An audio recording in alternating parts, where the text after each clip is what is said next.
What is up? By the way, I'm doing it. I'm getting this spinny thing. Look at this. This is like a little gyroscope you can use. A lot of pro gamers use these to try to keep their hands strong. Nice. It's so hard to do. Killing it. Now, is that harder or easier than juggling, Tasteless? It's easier. Oh. Juggling is harder. Wait, so holding the ball in your hand is easier than throwing the ball around. All right. We do have more hot packs than just 2 for you to juggle today, so that could be quite difficult, I imagine. It could be. Okay. If you've forgotten all of your previous circus training in Cirque du Soleil, here we go. All right. Now. No. I don't know how to do it before, too. You're supposed to start like that. Yeah. Well, so you throw one up, and then you get the rhythm going of the other 2. Well, I could do like... Yeah, but... No, I can't do 3. I can't... Whoa. Close enough. Strangely enough, you're not as good at juggling as you are at casting. I know that's shocking to everybody out there. I think some of our viewers would disagree, but... but they can't hear us right now, so it's okay. So, yes, we're on mute for them. So, we have a TvZ coming up here. That's right.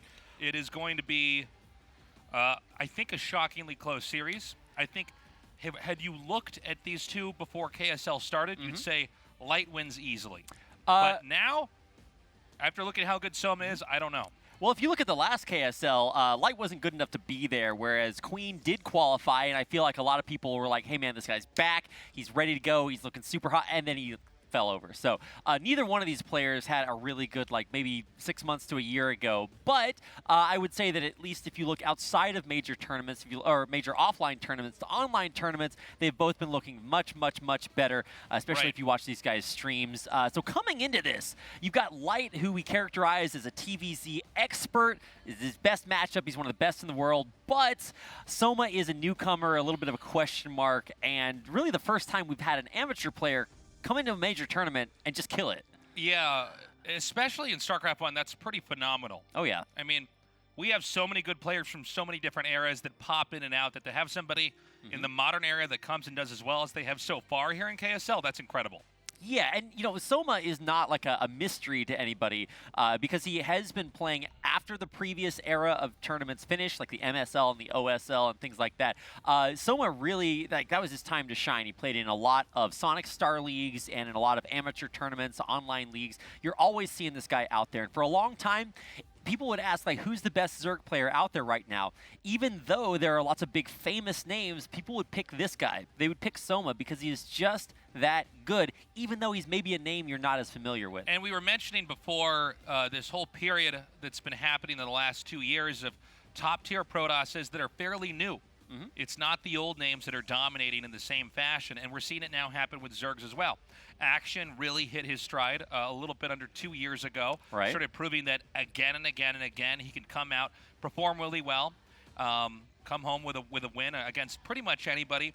Yeah. And now we've got SOMA. So it seems like we're ushering in a new era of good Zerg players. Yeah, that's certainly true. And I think the thing that's so exciting about SOMA being good is because much in the same way, if you follow StarCraft 1, we're streaming this on the StarCraft channel. If you're new and you follow StarCraft 2, then you know this guy named Byun, who won a world championship but was kind of teamless, kind of did his own thing. Right, a lone wolf. But in StarCraft 1, that's basically unheard of.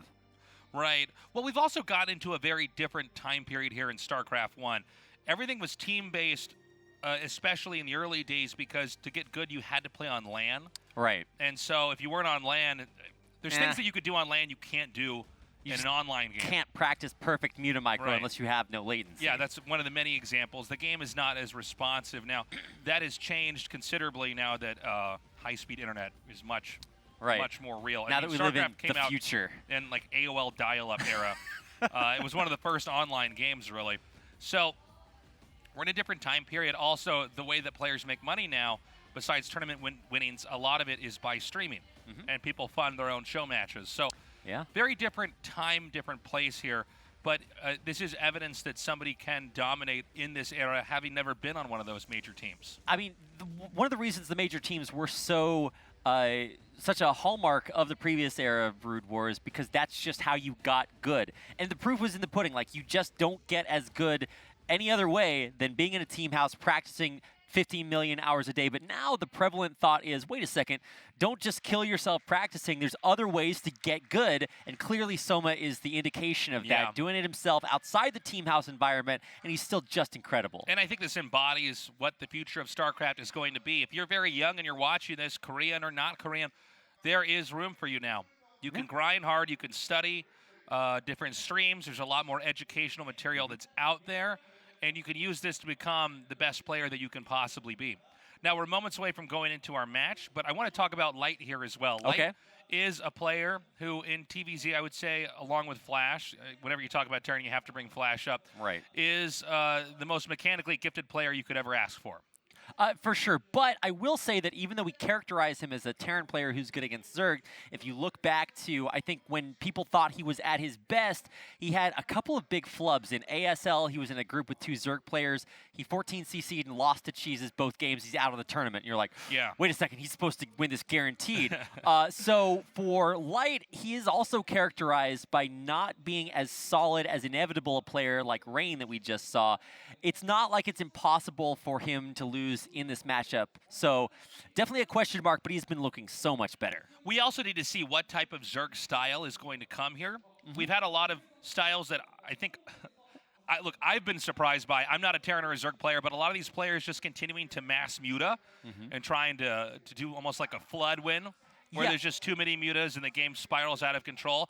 We have had some very rare unusual rushes from Zergs as well. I expect Light, though, to be much more straight up, much more mechanical. Now let's go ahead and take a look at our 2 players. They are both ready and in their booths. We're close to starting the series. Now this is SOMA. You can see that, don't pay attention to his 3 wins, 4 losses. He's played a few more games than that. And most of his losses came against Sari, who he then beat 3-0 in the revenge match. Or actually, I guess not. Never mind. So the point is that for SOMA, he started out very shakily in his first series against Sari, but in the end, he has started looking much, much better, more calm, cool, and collected in that booth, and that's the biggest hurdle for him to overcome because he just hasn't spent that much time in the booth. That's right, but if he's gotten this far, I don't know what is to stop him from getting to the finals other than that Light is just such a phenomenal player, but SOMA could take on basically anybody, and it's not like Light doesn't have his own history of getting far in tournaments but then not winning them.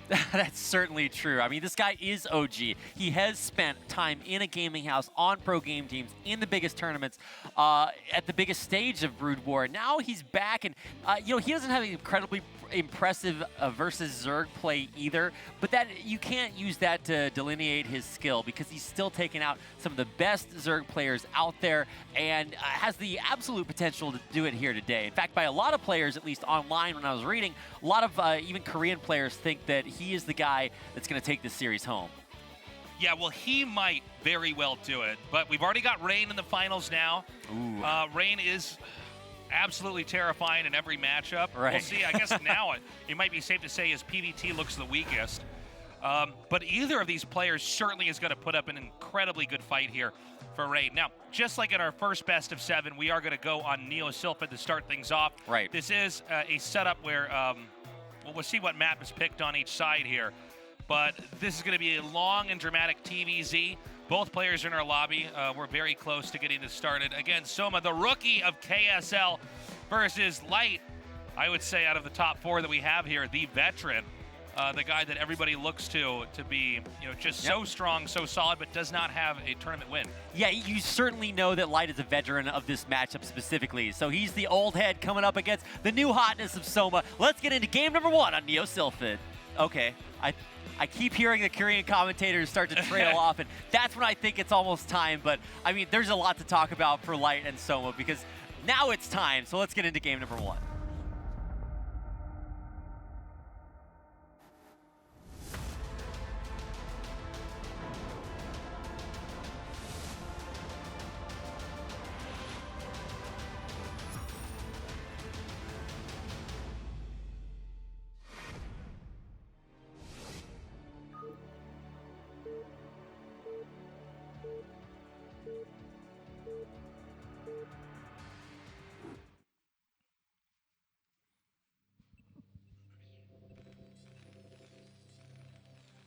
Okay, in at the top center is Light, and in the bottom left is SOMA. Now, Light, and I don't want to harp on this too much because it is just one little part of the past here, is that, from Australia, more Light support. Awesome. Yeah, Light has in the past occasionally been a little bit too redundant in his approach to best of 5s and best of 7s. He's done for instance, CC first several times in a row, and then it costs him the series. So I do want to see what happens here. I do feel, though, if Light can go unhindered early on, Light should have the strength, have the power to push this game to a win as Terran, as good as SOMA is. I mean, I think it's up to SOMA to maybe throw some wrenches into Light's game plan, because I would never say Light is a player you want to let get going in the game the way he wants it to. And SOMA's certainly capable of throwing in some question marks in Light's mind. I just want to see how it's going to play out, because at least one thing's for sure, it's going to look different than our last series. Not just because it's a different matchup, but because SOMA plays a much different style of Zerg than Queen or Zero does. Yeah, a lot of the modern Zerg approaches have leaned into very lopsided unit comps. And in a lot of moments where you spring on a pretty standard player a certain amount of a certain type of units, that things just get a little bit out of control. Yep. I mean, one of those types of units is Mutalisks. Now, the meta build right now is going to be 2-hatch Muta to really get out there and start utilizing these incredible units known as the Mutalisk. But SOMA's got a lot of cool ways of making it either not look like that or look like something else, so you can never really believe the information that he's giving you. There was even a period where it was almost more common for the Zerg to not play standard, which I guess would make that the norm, but you know what I'm saying, right? It was a lot more really weird builds where they would just rush in and try to do a lot of damage, like with Hydras, for instance. If the Terran was fast expanding, try to kill them that way. Yeah. I mean, I know that SOMA is certainly Korean, but if he had to pick a second nationality, it would certainly be Russian, because that is kind of his claim to fame here. Now, he is also able to harass with this drone, but it's not like he's completely stopping the command center. And he knows that it is, oh, by the way, just a very fast CC here for Light. Now, let's see if someone decides to do something dramatically aggressive. By the way, you know, the drone having the range shot here. Oh my God, he's so good. He beat me to it. I was going to say the drone having the range shot here means he probably will get the kill off there. That's very annoying early on. You just don't want to lose workers at all. So, but actually, we didn't see it, but Light killed the drone as well. Oh, yeah, you're right. There's one kill on that SCV. But he's going to lose this SCV, so was it worth it overall? I think the answer is yes. Yeah, he might have to try to do some really dramatic swing like that. Oh, still not going to work. Moving shot. Up. Burp. Moving shot, so good. Got it. Nice. Okay, so as things progress here, I think it is going to be 2 hatchery Mutalisks. Some aggression put in here at the start. Terran getting the second racks. I believe that's an academy being made just the top of the screen before it moved back down to the Zerg's base. So it seems like we're in for a pretty traditional Terran versus Zerg here. That's right. It was a barracks expand, which is still a very fast command center, but it's not like he waited to tech up at all. And if you want to look at the meta reaction from the Terran player, it should be the standard bio. You build Marines, medics, and you move out and you try to either bust the Zerg player or at least contain him. The only problem that I'm starting to see is that sometimes, and I feel like I'm the spiritual successor of Artosis here, because I do have to mention, if something goes wrong when you get 2-hatched Muta, it can go very wrong. So, yes. It can be very scary. Yeah, no, it's funny how this works, because Medic Marine can look like the worst thing in the game or the best thing in the game, depending on where they're fighting and when they're fighting. Yeah. And it's one of the reasons why sometimes it's hard to call how an engagement's going to go until the action line really starts up here. And one thing about, oh, hold on, sir. There's some more Zerglings hatching. Yeah. Let's see if he makes any more. We're going to see some Mutas come out. Now, the Terran is fairly brittle early on, and that's generally just a feature of the race itself, is that it's brittle early game and usually at times the most powerful thing in the end game. Right. If you can get all the stuff that you need, it's very hard, whether it's like a maxed out bio army or a mech army against Zerg. And we've all seen what happens to Protoss armies if the Terran has enough upgrades, right? But early on, they're very weak. And so a lot of players will simply, through good control alone, try to just pick the race apart and prevent them from ever extending the game to a situation where they could capitalize on how strong their units can be. And that's really what 2-hatch Mutalisk is hinged on. Now, the modern style of play is to try to go into this while expanding behind it and taking a third. The third base with the extra gas allows you to tech into defilers, which then allow you to extend this into a late game that the Zerg can also play. That's certainly true. And obviously, Defilers are not a unit that we have seen today because Zero did never make it up to Hive Tech. So we've got a long way to go. And certainly for both players, there are some boxes they have to tick. For Soma, how good is his Muta Micro? For Light, can he hold these Mutas off and then be very scary with his first bio push out on the map? Okay, so the Mutalisks are going to come up. Now the Marines are out. 2 medics here with this group. Oh, here we come in. Now, the Zerg is trying to bait a stim and then run for it. Yeah, keep in mind that ground that he's over is not high ground, so it doesn't stop the Mutas from being visible. But now he's actually bypassed the army, gone into the main. There is one turret complete, but a second one about to pop up. He micros down the first turret. The second one pops up, but it's going to fall almost immediately, and the bio is not reacting because the Lings are running through the front door. Okay, so the Lings running in here is actually huge because Mutas can be driven away. Hold on, what's with the control groups here? He has like just 2 Mutas with us? What am I seeing? Is he faking? Where's the rest of the Mutas? He actually pulled the rest of the Mutas back. It seems like there was some kind of hotkey in error here because you don't leave 2 and then run out with the rest. But he sent these Lings in, and the Mutas with the Lings here are a much larger threat to the infantry overall. Oh, but he's trying to pull the army in 2 locations at the same time. He gets back in this time with a full control group of Mutas, and what's become of those other Zerglings? Okay, that's not necessarily the position he wants to be in, but still, lots of damage done here. Yeah, he's done a pretty phenomenal job so far, pulling Light all the way back in there. Now, we have that additional gas being made. Now, mind you, we were talking about Defiler tech. We have seen this Muta flood technique where this Zerg player just keeps making Mutas. I don't think we're going to have it, but I don't want to discount it because we've seen enough games where it seems to be more of a norm. Good micro here by Soma, getting those shots off, but he's starting to lose a few Mutas. He still has almost a full control group, though. He is continuing to reinforce this Muta ball. It's so scary that Light can't even think about moving out yet. He has to secure his main.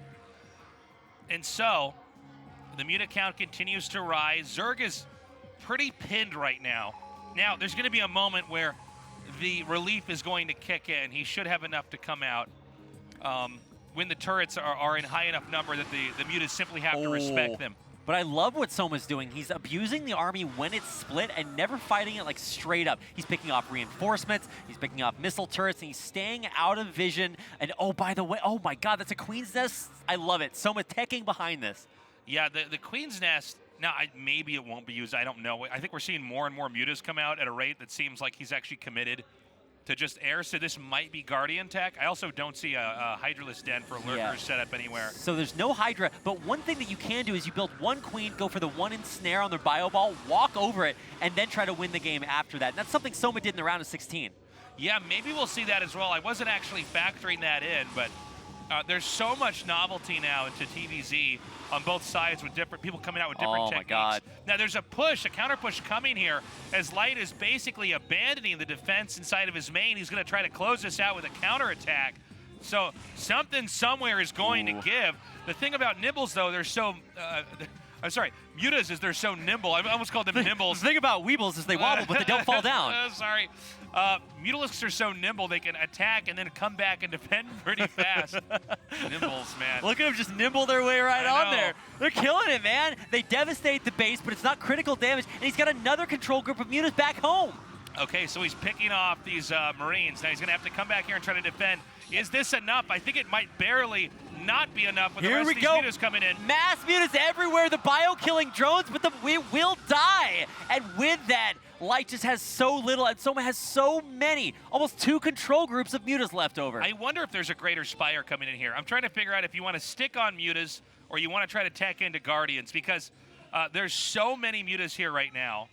But there's enough turrets, right? I don't think you kill him outright, which means Terran gets to last a little bit longer. Look, there's either enough or not enough. There's my binary Boolean logic there. But I think that, especially at the natural, there's no way to hang on against this number of Mutas. So he sees over here that Vessels, and if it were to be Guardians, Wraiths are an option now with the double starport. But, I mean, Light has basically been crushed. This is sort of the modern era of Mutalisk harass that takes it to the next level, plus one attack and more Mutalisks to boot.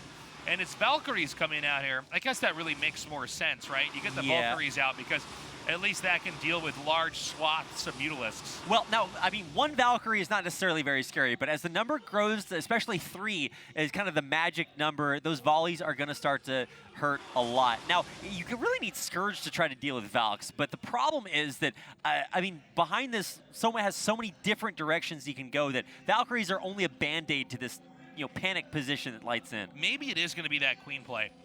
Maybe you're right, Rapid. We just see more Mutas out. I don't see a Defiler's mound for the time being. I mean, really, Soma can do anything at this point. He Seems like it. He's even got the Scourge to deal with the Valkyries. By the way, Valkyries are the least responsive unit that Terran have, so they have to be controlled in such a way. Yeah. Now, and this gives the Zerg the opportunity to try to initiate here. Here we go. He's actually clumping those Scourge up a little bit. Usually you want to come in from a different angle against the Valks, but... Yeah. You got to be careful because if you take enough hits, granted no Mutalisks really died, maybe one did, but you get the idea. Not a lot was killed off there. If you stay and keep eating those Valkyrie missiles, your whole air army dies.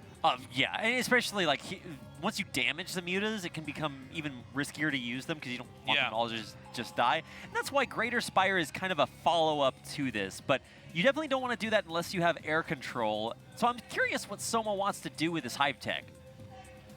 Well, it looks like it's going to be Defilers. He's going to go back into more of a traditional approach. I think he realizes he's crippled Light so much. I mean, Light had to lift the command center off. He wasn't really mining from his second base. Oh, he's got Valkyries that don't really do much. Yeah, well, they can at least respond to the Mutalisks, but certainly science vessels are a necessity, right? You need to be able to irradiate the Mutalisks, and I don't see any science vessels out just yet.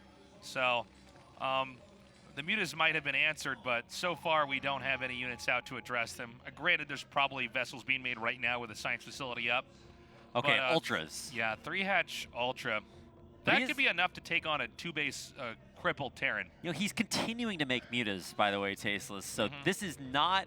I mean, there are science vessels out, but I feel like if you just run in, someone might still have the magic number, especially if there's like a Dark Swarm coming in as well. Yeah, well...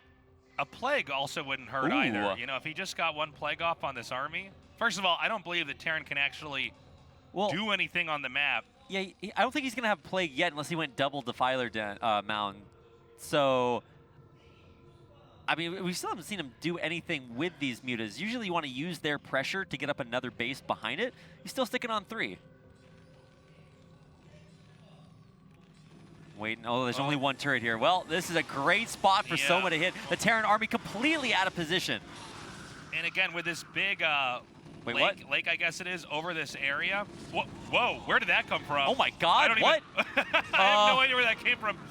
Surprisingly, surprise, Defiler shows up with a Lurker underneath it, and now these Spines killing everything on the ground. Irradiate's good against Mutas. Oh my dog! That is not a good way to use it. The Mutas stay alive, but they're so weak now. But that Defiler Lurker, where did that even come from? Yeah, that was pretty incredible. Now, I think we got to point out that Terran is just barely hanging on to this game. Okay. Yeah. The Lurker is going to be up here. It is still threatening to deny all income. Well, I mean, it'll eventually, the Dark Swarm will run out and he'll get a kill there, but... I mean, 1 or 2 more blows. If Terran can't stabilize here and really just start to suck up the resources at this base, it's going to be a problem. Yeah. Now, fortunately, there are enough science vessels out that you can really irradiate your way to victory. Especially with ones like that first one. And now coming in, does he have enough to just jump on the Valk? I mean, he's taking a lot of damage on those Mutas. He does, but I think an Irradiate is going to clean house here. Yeah, I mean, basically all the Mutas dead. Now, Light, he was on life support there for a little bit, but finally able to kind of pull out the plug and head out on the map to try to get something done. So the Ultralisk Cavern is out. Yeah. Look at this sneaky play. He just slips through every time. This is so devastating. And he gets one Irradiate off, but watch what happens when this Dark Swarm comes down. Oh, how funny. He Dark Swarmed in the wrong spot, but there's still no vision there for that one Lurker, and then slips right back under the cover of Dark Swarm. And there's no way to deal with that one Lurker if you're irradiating the Mutas. He actually is going to get another huge Irradiate off, so the Muta's really taking a hit, but the Lurkers and Defilers are what's really doing it. He's eating Overlords here. This is where you know he's just scrambling to try to stabilize. Well, that's all it takes. Lurker, Dark Swarm, that's it. Yeah, one Dark Swarm in an area, and the Terran can no longer push that. What? Yeah. Well, this goes to show you, Soma, playing a pretty insane game. He should probably actually consume those with a Defiler if they're out that far. Decent Plague comes off, but the Defiler dies, and Dark Swarm is the only thing either keeping this base alive or certainly keeping that third. Plague is actually kind of a long-term plan here because it drains all the medic energy in the long run. So let's see if with a few more units coming in here, if someone can just control this area and then ultimately win this game. Well, that's a lot of Lurkers out here. I mean, the one Muta will do well if units are plagued, but actually enough medics to keep these Marines pretty healthy. Is he going to focus down that Lurker? What? Oh my god. I don't think he has any vision over there anymore. Okay. Yeah, he pulled the Science Vessels back. Again, with the Ultralisks out, and yeah, they have the armor upgrade now, and the Ultralisks should be the nail in the coffin because Zerg no longer has to rely on finesse and on control. Right. The Zerg can instead just bulldoze the Terran army, assuming that all the Ultras are together. But even then, you can see how much damage this thing can actually take. Yeah. He needs to be a little bit more careful with the Ultralisks. You really can't have one stray Ultra get gunned down. That is true, but I think there's so many more behind this. He's just going to be pumping off of 4 bases, and I think this should look a lot like that steamroller scene from Austin Powers, where Soma just goes up and you see a bump and Light falls over. But, yeah, that's going to do it. GG. Light taps out. Soma draws first blood. And again, Soma with this very unique approach, he kind of slams the Terran with just a surprising number of Mutalisks. He doesn't tech out of it. And I think it's hard for the Terran to really keep track of what's going on. He also uses these really unique moments to get Lings inside the main. And, Lings and Mutas are twice as deadly as just Mutalisks alone, as there's just a lot of additional damage that can come out. Yeah. And Light already feeling the pressure here. Light, in some ways, the veteran of Brood War tournaments. Rain might be the best player in our tournament for StarCraft 1, but Rain went over to StarCraft 2 to dominate there, and now he's back dominating in StarCraft 1. Yeah, I think the previous Zerg style that Zero is bringing out is very, maybe technical and maybe like airtight as far as the build orders are, but for Soma, it just feels like he plays with such, not like reckless abandon, but confident aggression. This Muta style, his Muta micro, his mechanics, they're all looking so on point. And so now we go to game number 2. But I'll tell you what, I didn't expect Light to be dismantled early on by Muta play in any of these games. That was one of the things I was most confident about. I thought, all right, Light definitely going to have no problem with that. Maybe some really quick Ling Rush, or maybe, one of these really weird, cheesy offshoot plays that Zerg tend to do. Maybe a surprise Guardian Rush, but the fact that he did that well with Muta play into Dark Swarm makes me a lot more worried for Light. We are going to go now into game number 2. Our map is going to be Blockchain. Right now, Soma with a 1-0 lead. The winner goes on to face off against Rain in the finals of the KSL. And our players, we're ready to go now. We're 0 for 2 in timing out these outros.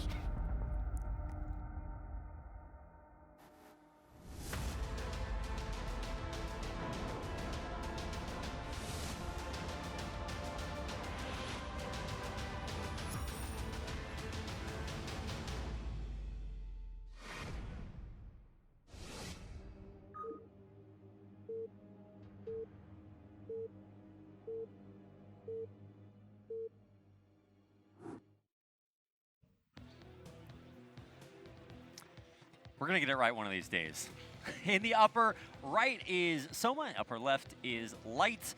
And this is a much bigger map. And even though they're not cross spawns, I don't know, I really want to see what it looks like when these players get a chance to go head-to-head. Because it never really felt like Light got to play the game. The Muta control just so good. Oh my god. We got to talk to them earlier. Hi, Tasteless and Rapid. Greetings from Chicago. Oh, the win's best side. Yeah, you come all the way to Korea, you win a keyboard or a mouse, I think it is. Maybe a headset. I don't know what we're giving away these days. That's right. We can only have one cheerful winner. No, wait, I guess we have two. We have one for each game. All right, just like for the players. So our guest from Chicago is going to win. And then now we have to find out if Soma or Light is going to win. I feel like it's a much harder question. So far, we're not winning with these outros, though. We've been mistiming it No. every time. We were okay for the first series, but man, it's hard mode now. Oh Look my! at this. How is this not the best? Oh, now this is cheerful? a mind exploding with Guardians. The Queen, yes! I We're love on point it. with our memes here. Okay, find another keyboard somewhere. Give that guy a prize, because that was insane. Don't play God here, Rapid. What if... I brought my mouse with me. I'll just give that to him. Like, it's used a little bit, but I promise it still works. So, in this game, I want to point out, we might see the same thing that happened in Game 1. Because we saw Mass Muta be effective on this map before. I was joking. I think I was casting with Artosis, and I think it was actually Shine in the game, but he did the Mass Muta play, and it was the first time I was really exposed to it. Because I don't play Terran or Zerg, so I don't get to see this stuff until it actually happens in-game. But I think Mass Muta on this map is even better than it is on Neo Selfit. Yeah, especially depending on which location you want to harass. If Light was spawned at the bottom right side, it would even be more difficult because that's obviously the direction you're expanding to. So, right. But I'll tell you what. One thing about this map is that the minerals point in. They don't point out. On Neo Silpha, the minerals point out, which is a huge factor for the Terran in a TvZ. Yeah, now if you want to harass that with mutas, you really have to overextend into the base, and it's a lot more risky. But, I mean, 3 hatcheries very, very quickly. That's not 3 hatch before pool, is it? Yeah, it is. Yeah, it is. Oh, my. Is. That's insane. So, well, I'll tell you what. I think Zerg is willing to take the risk. In a sense, right? He won the first game pretty commandingly. And also, Light doesn't really rush that much. I mean, look, you have to mix up your play to prevent things like this. And for SOMA, it's just not just a build order win, but also I feel like he's really in Light's mind at this point. Also, Light went for very quick gas. He's got a wall in to make it look like he's expanding, but he's not. And so, with a strategy like this, you really got to be careful as the Terran, because if you don't do something with that first Vulture right away, the Zerg is going to be on 3 hatches right away. Here's the command center starting now, but 3 hatches much more pronounced, quickly expanding. Sorry, I didn't quite say that the way. They didn't come out the way I wanted to say. This is a much more insane way to expand and suck up resources, whereas the Terran is basically teching into 1-1-1 as they're getting the command center. So let's see if that first Vulture does anything. Now, 1-1-1, I mean, it's been the undoing of so many players. Sharp, a couple seasons ago, was just an only 1-1-1 player. Even Flash lost to effort in the finals of ASL 5 just because of some of the weaknesses of that build. And one of the weaknesses is you just don't have a lot. You've got anything you want, but not a lot of it. And so how is Light going to punish this super greedy Expo strat from SOMA? It just doesn't look like he's got much to do it with. You know, one thing about the 1-1-1, it's not a golden rule, but a lot of what it's got set up is to keep you safe against everything. But what if the Zerg is just doing their own thing? What if they're just taking 3 hatches right away on a map that's a technical island map, right? The center right base can't easily be accessed by ground, at least not early on. And yeah, it's funny. Now, I'm sorry, that was a Hydra Den made at the entrance, right? It was, and I believe it's he's got 1 sunken as well. Here's the completion of the 1-1-1, the starport coming up. Did he get a second starport? I thought he did. I thought it was actually 2 starports. If it was, then that is actually it was a second super one interesting. In the very upper left. We don't have a shot of it. Overlord's diving for this, and I think it's worth it, obviously. If he does have 2, then that is... But he's not going to see this other one.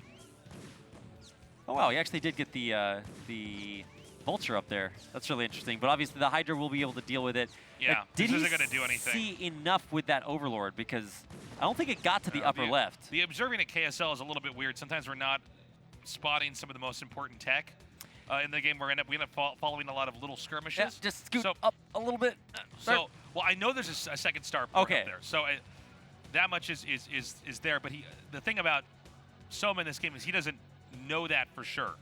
Yeah, he got in and he dove and saw 1, but that's not unusual if you know your opponent started out with like a 1-1-1. So right, exactly. The 1 Wraith is not a mystery. The follow-up is going to be.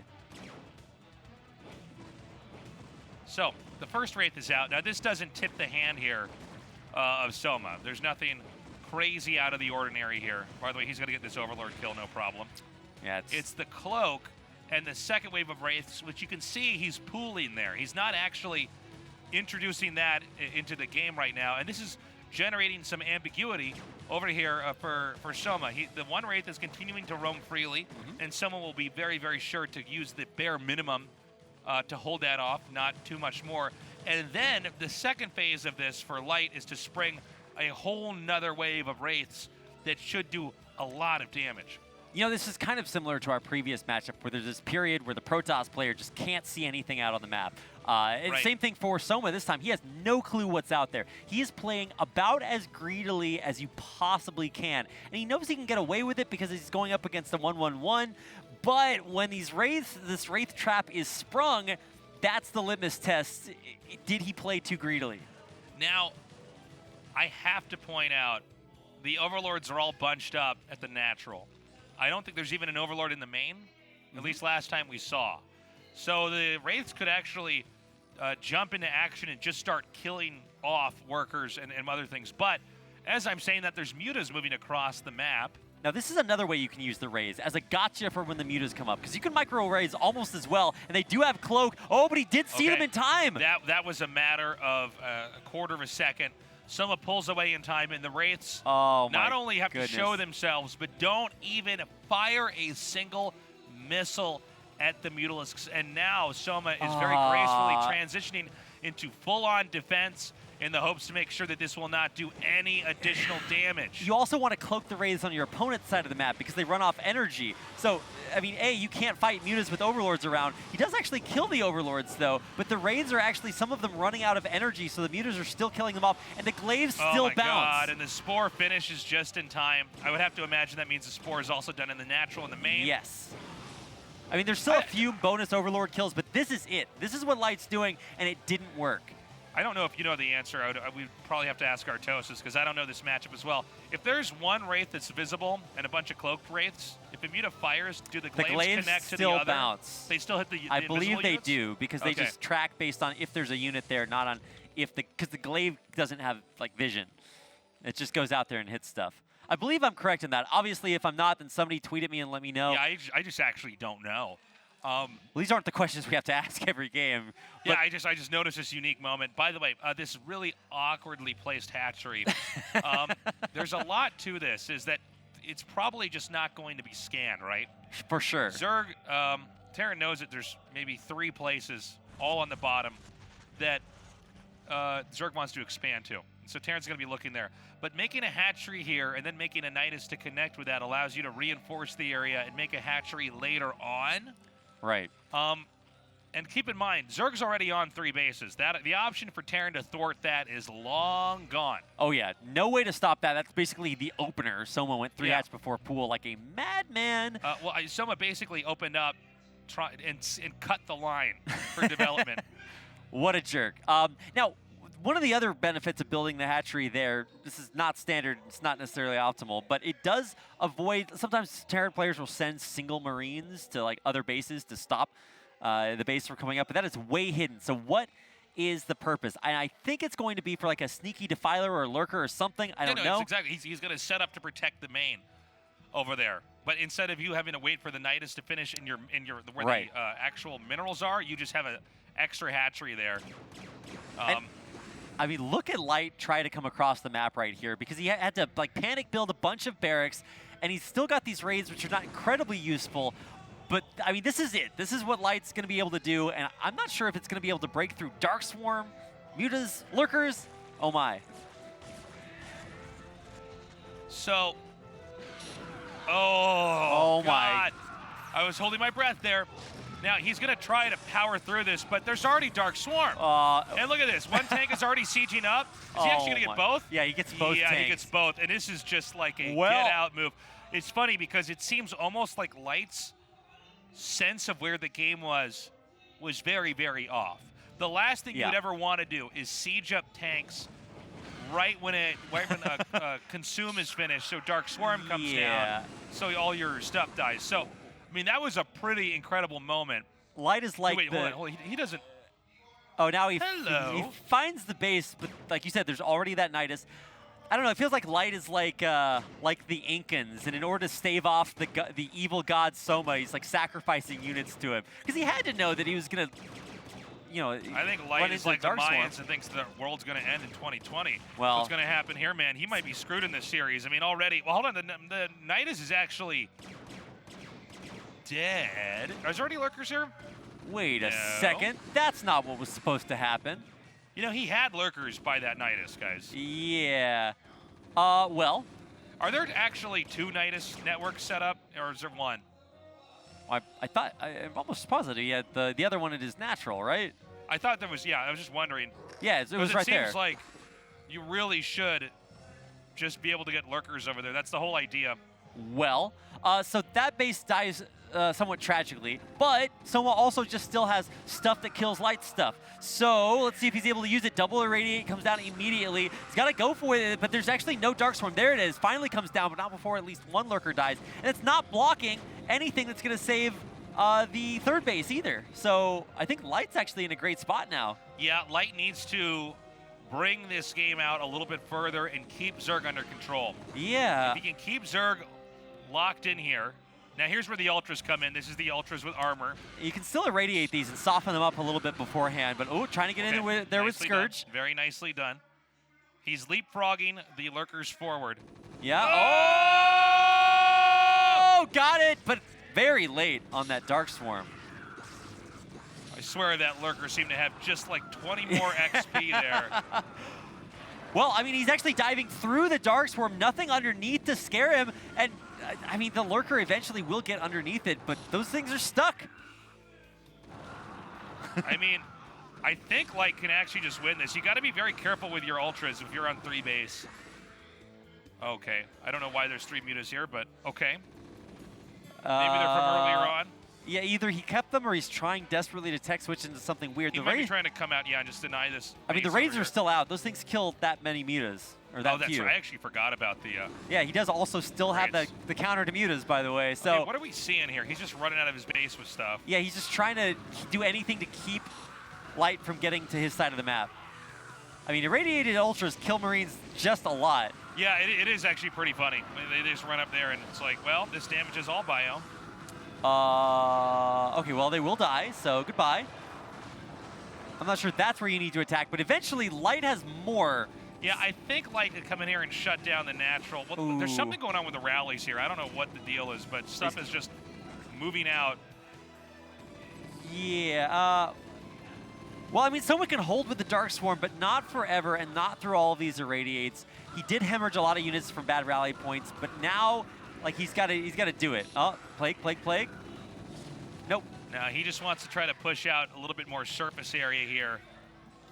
You know, there doesn't seem to be enough Scourge out here to really kill off the vessels, and every time an irradiate is cast on the Defiler, as the game extends further and further, the game will get closer and closer to a Terran victory. I mean, the more the vessels keep up and the more that irradiates are put on lurkers, ultras, defilers for this phase of the game, generally speaking, the Terran's going to get more value out of what's happening. Now, keep in mind that we don't have a base that's mining yet for Terran that's in the bottom left. So, you know, he's making one now, but if Zerg can get down there and deny that and just keep Terran mining out at the natural, maybe there's a shot. Maybe. I mean, both players will mine out if they don't expand pretty soon here. I'd say the Zerg is probably in a little bit more trouble. Oh, can he make that hatchery in time? Whoa! Drones do that same thing dogs do before they sit down, when they spin around in a circle first. I don't know why, it just happens. Now, where's the Dark Swarm? It's got to, oh my God, does he really not have Dark Swarm? Well, everything dies then. Never mind. Yeah, I think this game is nearing the very end here. It seems like Terran actually pulled it off. I don't see, oh, I'm sorry, there's one Defiler here. He's got to consume. Okay, he goes for the Nidus, which is one way to bring this closer to an end here. Yeah, but I think the inevitability is just in Light's hands at this point. He's going to get up another base. That number of links will not be able to take it out. And the Terran still continuing to push through the natural. Dark Swarm doesn't protect buildings, guys. They're still going to die. I think this game is all but over. Yeah, Soma kind of the one on life support right now. Light somehow pulling this game back from a pretty rough start. He is about to finish it. Yeah, I think he's got the closing move over here. He's just got to be patient, wait out the Dark Swarm. And I'll tell you what, this is a game where Light's really redeeming himself. I like when he casts the Dark Storm, but there's nothing to put in there just yet. Like, that's not scary. It can actually just run right underneath. And he's also maxing out on Fire Bats, too, so he's just going to run straight through the Dark Storm anyway. Yep, the southern base coming up means that Light will be able to hang in the game economically. He'll be able to keep outproducing SOMA. And SOMA, the only thing he can do is try to run by the contain. He'll never check for their base there. Yeah, I mean, this is I got to say, how do I put this nicely? SOMA played really, really well. He just didn't make a few of the right decisions to finish this up. The moment he got this hatchery at the bottom left, he should have done everything in his power to get lurkers over there and get something to defend. He was just a little bit too slow. And from here, Terran just slowly and steadily pushes through. With a number of Fire Bats here, even with Lings coming at you, you can just come through and basically get the kill. Yeah. He's like, wait a second, Darkstorm's supposed to stop you. Nope, not with Fire Bats, it's not. Some decent plagues do come down, so that army's kind of hurt, but there's, an army, and SOMA doesn't have one. Okay, and so the Marines come through. Yeah, Lings are dead on arrival, so everything just dies here. Then one muted to try to snipe the 1 HP plagued vessels, but that will die as well. And Light is gonna do it. It's gonna be lights out for SOMA. This should be GG here. Maybe we'll have one more Dark Storm and it'll drag out. Nope, GG. And now we have it tied up 1-1. Wow. Well, Light clearly able, if he is able to hang on through the kind of shaky early game, he does have the fundamentals to close things out, but that was super strange. That random hatchery, the inability to defend it, even with a Nidus already up. I felt like SOMA definitely had that game in the position he wanted it, especially after that 3-hatch opener, but couldn't really hold on. Well, we've got ourselves a close match, it looks. Hey, for once, I am very, very happy to see Light come back that way. I love the way SOMA's playing, though. It's very aggressive, creative, but the fundamentals definitely not as honed as a player like Light, who's got that pedigree behind him. Really cool series thus far. Very unusual openings here as well on both sides. We've had Zerg with a very modern approach to this matchup. I like the usage of the hatchery to try to obtain control of a quadrant of the map. Terran does not have a lot of places they can expand to, but you've got to deliver. It's not just having the idea there, it's actually being able to mechanically pull it off, and he wasn't able to quite do that. Again, though, it's a best of 7. We still potentially have up to 5 more games maximum, as little as 3 more otherwise. Guys, we're going to go to a quick break. When we come back, game number 3 between SOMA and Light.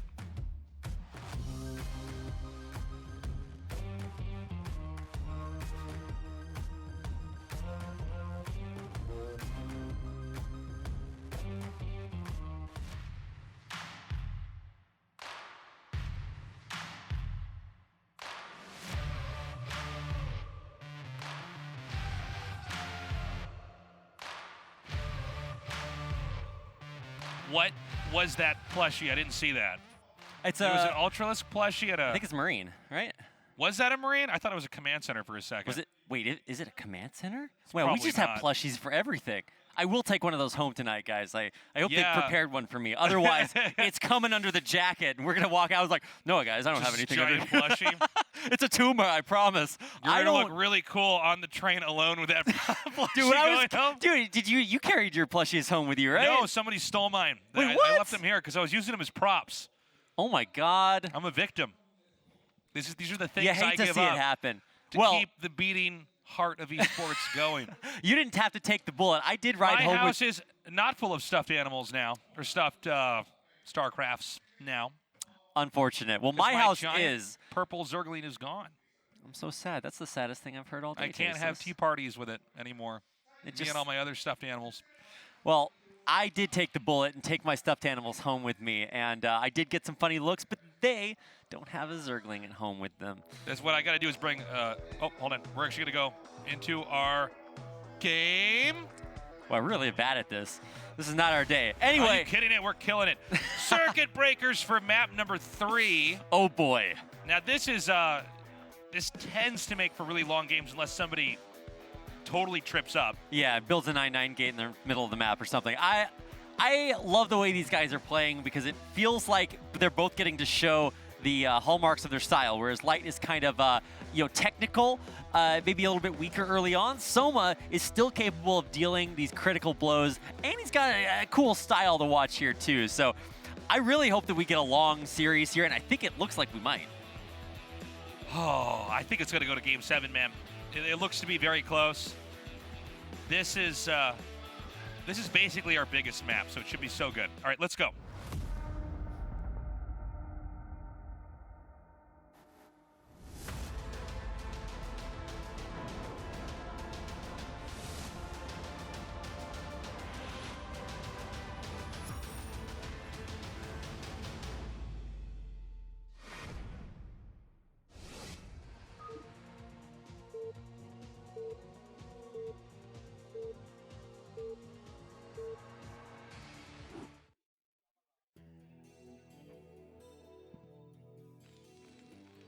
Okay, it's Light in the bottom right and SOMA in the bottom left. Cross positions are just illegal this tournament. That's just not going to happen, man. So, what is Terran going to do? I don't think we're going to have any 3-hatch openings. We could. I don't think so. I think that was unique to the map that we had earlier. I mean, you can do the same thing this time. It's the same kind of idea. You're spreading it all out, and it's not super hard to defend, especially if Light continues to do this 1-1-1 build, which is, I think, kind of proven at this point to either be too difficult to pull off perfectly or too technical. You really have to nail it. It looks strong until you're trying to do it, and then you realize how flimsy it actually is, and how many times you have to lose to very weird, unique stuff. Yeah. Because if you do the 1-1-1 build correctly, you kind of, if you respond not just with the right units, but in the right way to everything, you're going to be okay. But a lot of the best builds in Brood War in the modern era are very much so based on you doing everything perfectly early on. It's one of the reasons why this is a very difficult game for new players to learn. Yeah. Is you have to learn a really complex concept when you're still trying to get your fundamentals down. You could try to do something simpler, but it's probably not going to help you as much. And the 1-on-1 is a great example of that. I think the Protoss versus Zerg version of this would be the one-gate pressure into There's just Forge and Expand. Expand and Forge. Talking to some of our viewers from Australia, and a lot of times StarCraft is like that. There's just a million ways to die, so many things that'll kill you. Now, I'm mischaracterizing it. But the StarCraft version of Drop Bears is everything early game is scary and can kill you. There's a lot that the Zerg player can do if they're rushing on like an early pool, and if Light wanted to like proxy a barracks or try something crazy like that. These are all things that both players still have to worry about, even though it looks like they're just taking it easy. There's a lot more going on behind the scenes. You were talking about drop bears. You know that drop bear meme actually worked on me. Someone mentioned drop bears. The first time I ever did any work in Australia, I was like, okay, drop bears? I'm like, what? What did they tell you to do to protect yourself? No, they didn't get that far. That's when I didn't catch on. They're like, yeah, they're like bears that drop down from trees. And I'm like, well, that's pretty scary. And then I mentioned it on stage. I'm like, I heard you guys have drop bears. I didn't even know that was an animal here. And everybody's like smiling and nodding, but they thought I was in on the joke, but I was actually just... Yeah, you gotta put... I was the dumb guy. You gotta put Vegemite in your armpits. It was the sixth sense, only I found out I was dumb all along. So, yeah, man. To those of you guys who managed to make it down, welcome to the studio. Going into this game, Light is taking a very quick expand. We don't know what kind of game it's going to be from there. But SOMA appears to be doing a pretty normal style of game. Oh, this looks like game one, actually. It does look a lot closer to game one. I'm not sure what that drone was thinking about up there, but ostensibly, that's trying to find where his opponent is. I thought it was for a hatchery, and I'm like, no, it's not. But he also didn't check into the main, but he saw there's no natural, so he knows where his opponent is. And if you're trying to figure out where your opponent is that quickly, you got something else planned behind it. So, Ling's going to try to get rid of this SCV, but it seems pretty apparent this is going to just be 2 hatch muta. Yes. Unless we see something completely insane happen, and I just don't think someone's going to try that in this series. Here's the Academy. Again, Terran just wants to build up to a solid infantry amount and try to push out. Now, last time, 3 hatch muta crushed Light. Will that work this time around? Yeah, I don't know. I mean, there's a couple factors here. We have the fact that there are, again, minerals kind of pointed away so that mutas can hit them pretty easily. But would we have mass muta flooding? I don't know, man. I don't know if it's... I guess we're actually going to be shown this here as this series continues on, because I'm seeing so much more mass muta play. Now I'm starting to think this is normal. Yeah, there's also not a lot of doodads in the middle of the map for you to fly your mutas over as far as high ground to whittle away at the bio ball when it comes out across the map. So this is not the best game or map, I would say, to go for that mass muta style. Although if you have Light pegged as that's his weakness, maybe you still do it and then just force him to try to stop you. I'm still trying to understand some of the concepts behind it.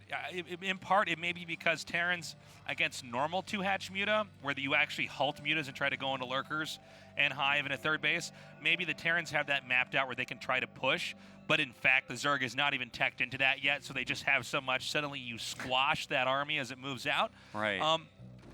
I don't know. I'm still intrigued by it. I'm still trying to really wrap my head around what's happening on both sides. Yeah, and I don't think either player's totally solidified what their follow-up is just yet. First scan is going to see that there's nothing super crazy, but there's a lair, and I think that makes a whole lot of sense. It's not like if you don't see that, then you know something weird is up. But if you do, then you probably are facing 2-hatch muta at this point. Obviously, there's a third hatchery now, so we might be going into something a little bit more committed, like what we were talking about. But speaking of commitment, let's find out how many racks Light's going to be building. Yeah, it might just go up to 5. We have more mutas coming out. Again, this all looks normal. We want to wait and see if he just continues to do it. Usually, if he goes past the number 11, that's when we got to go. Oh, okay. It's going to be that mass muta stuff. Yeah, there's our Apollo impression for the day. Oh, right. Right. Well, so he did build that third hatchery, but what's interesting is it's on location. A lot of times if you're going 3-hatch builds, you build your third hatchery between your first two. This time it's at a base, and that will give SOMA a ton of money if he can keep this bio ball from heading out across the map. So the mutas are going to pop back out here and take out that SCV. Like, if you get rid of the SCV, it's annoying because Terran only has so many scans, and they have to figure out if they're supposed to be pocketing scans. By the way, you could be going mass muta, throw a den down, and they don't necessarily know that there's not mutas. The den doesn't cost almost anything. A den's like one of the cheapest things there is. Yeah, and all of a sudden you got lurkers and no scans. I'm like, well, that's not good. But let's keep an eye on these mutas, because that didn't look like the greatest control. And if you start taking damage on your muta early, you're not going to be able to commit to stop this bio from coming across the map. Ooh, I love it. He's so good with this. It's only 6 lings, but he gets 3 Marines for it, so the lings pay for themselves. Most don't even die. He forces out a stim. He forces Light to pull back. He's got really good control here and continues to whittle away at this ball. There's this funny thing about when Terran get far enough in the middle of the map where they can't get back home again. It's like they get lost. Yeah. Oh, it looks like he's going to get away, but sometimes we see this moment, where you have to charge at the mutas when they're charging at you, and when their mutas are running away, you have to run away. Well, all of a sudden, the bear in the woods finds the poor lost adventurer, Light. So many medics left over and just barely enough Marines to keep that whole ball from dying. Did you just say the bear in the woods finds the lost Yeah, he's like lost out there in the woods. He can't find his way home, and all of a sudden, the muted drop bear drops down and catches him. Can you imagine being killed by a bear? You're just like, oh, man. It's like that Leonardo DiCaprio movie, The Revenant. It's like, well, no, he actually died, and then the movie becomes unrealistic. That seems what my TvZ games look like for the first 8 minutes before I die. It's like just the bear mauling you. Yeah, just the movie ends there. It's like, oh, that was sad. That's why you don't win an Oscar for that one. But, I mean, now the mutas, they've crushed the ball. No, instead the bear wins the Oscar. It's even worse. He gets all your ladder points? Get mauled. I get mauled, and then he gets an award. I'm like, great. What a life. Okay, so we appear to be going into that mass muta trajectory. Now, keep in mind, there is the option to just spring Guardians on them. I don't know if we're going to have it, but it doesn't look like there's enough turrets here. He actually has 1 left, only 1 remaining, and with more mutas on the way, this is not going to get better. Yeah, and again, with minerals pointing away, it's just hard to deal with this. Okay, he did get up a bunch more turrets. I didn't see those building off to the side, but with those up, he's really going to have to commit with more mutas because he was pulling the weakened ones away, too. Okay. Marines are going to come down now and try to match the mutas over here. Keep in mind, this is over 2 control groups of mutas. It's kind of hard to actually micro these, but I don't know if micro is really the name of the game at this point in time. It seems more like you're just flooding damage. Well, also, a lot of the mutas were at 1 HP, so they looked deceptively large, and now there's only... actually, he still has 1 control group left over after that. Yep, still 11 over there. Now watch, the Lings are the move that is intended to break the Terran's neck. And, you know, you see this setup here. It's just hard to get everything to move in unison. Yeah, I think we're about to witness like a fatality here. Light, he's taking so much damage to the main, and as soon as these Lings hit, oof. Yeah, fatality, maybe a babality. What? You don't know about babalities where you turn them into babies? Oh, I thought he turned him into Beyblades. I'm clearly more familiar What's with a Beyblade? Oh my God. Okay, Boomer. We got Lings coming in. You don't even know what babalities are, but you're talking. Okay, hold on. All right, well, listen. This is definitely a fatality. Did I ever tell you there was a whole period in GSL where to get ready for the cast, we would just watch this YouTube clip of all the Mortal Kombat 11 fatalities, just like a 10-minute clip. Like the X-ray fatalities. Those are the best those ones. Those are special combos, but you just get all the fatalities together. And we're like, all right, now we're ready to talk about StarCraft. Now we're ready to do this. Well, this is a fatality. He is going to be getting over here. Oh my God, his heart's being pulled out. His spine's been snapped. He's been shot into another dimension. He might still get irradiate, but oh no! I just don't know. That irradiate. There's like 50 mutas out there. Yeah, now this is funny. He actually can't make medics right now because the academy is gone. Well, this is like the Omae wa Moe Shinderu moment. Like, Light doesn't know he's dead yet, but he is a walking zombie. Oh, I thought the irradiate was going to happen. We're going to watch 1 clump of mutas get irradiated, and then 3 more clumps of mutas fly in. Oh! Almost with a kill there on the science vessel. Again, there's so many comical. mutas. These are...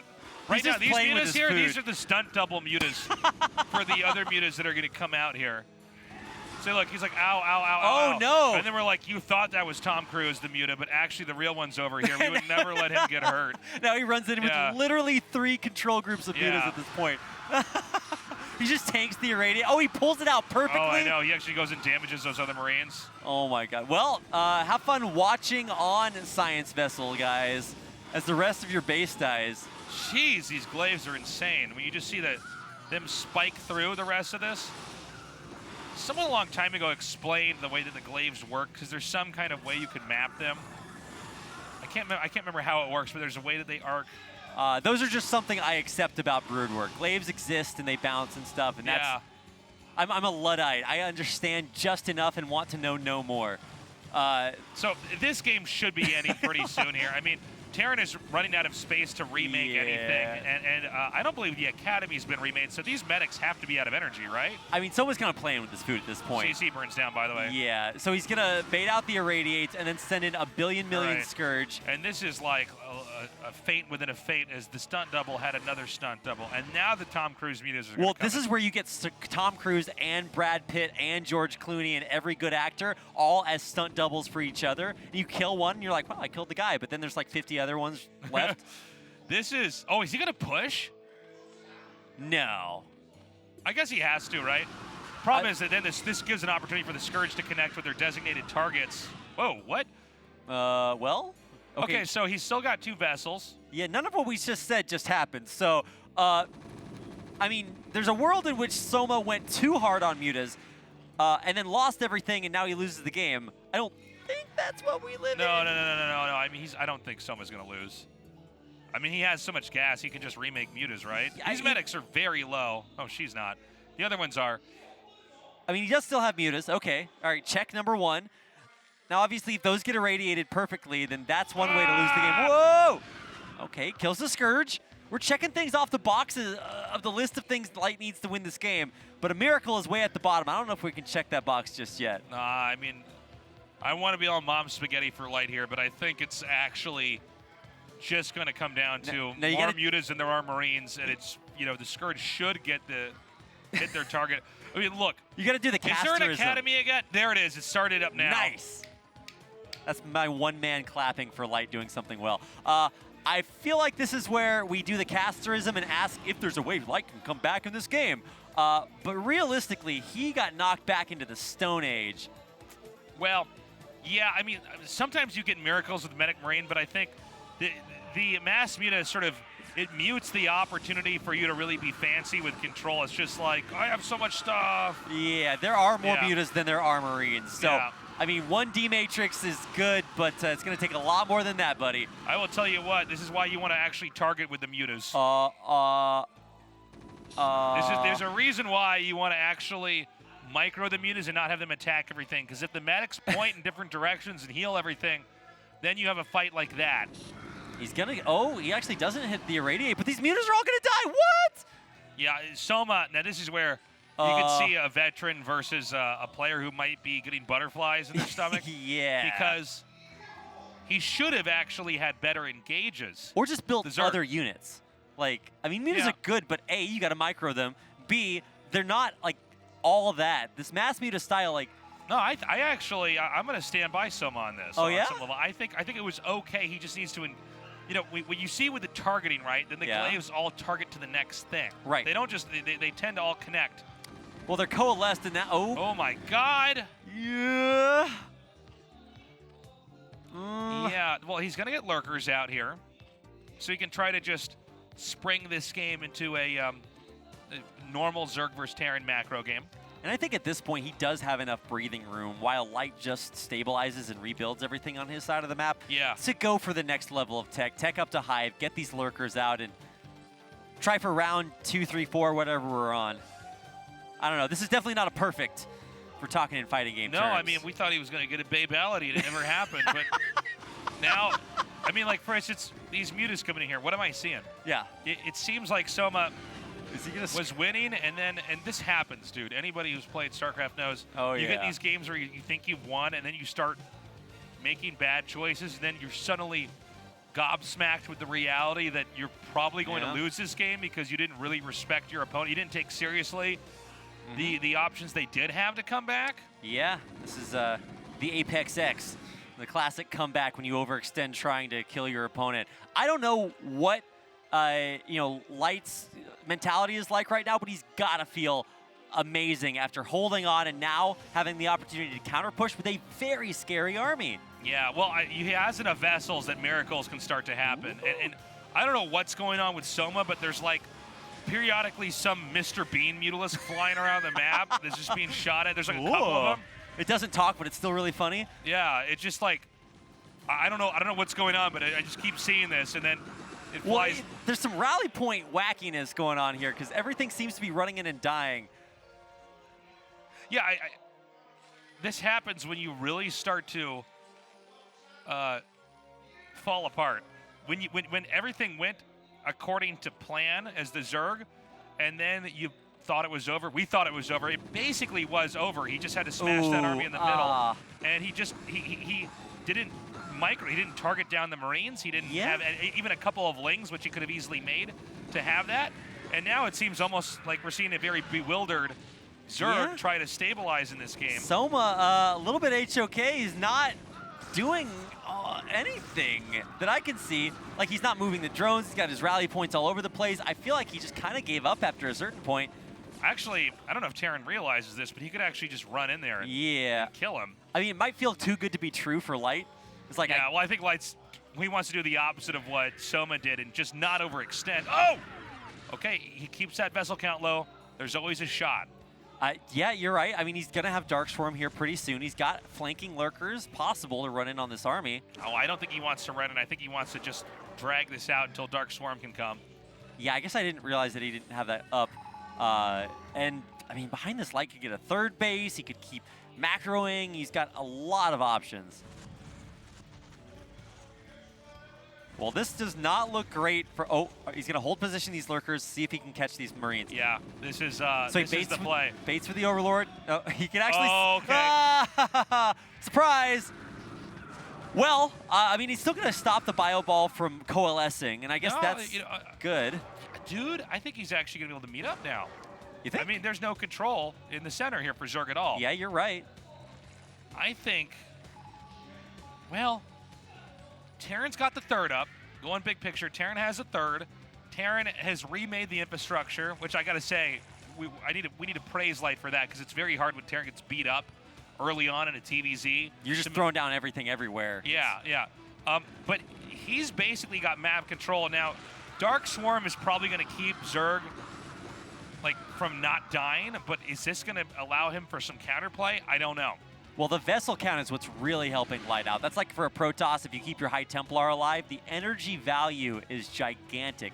They also detect, they're taking out lurkers, oh man, Light's just, I think, pulling off the comeback of this tournament so far.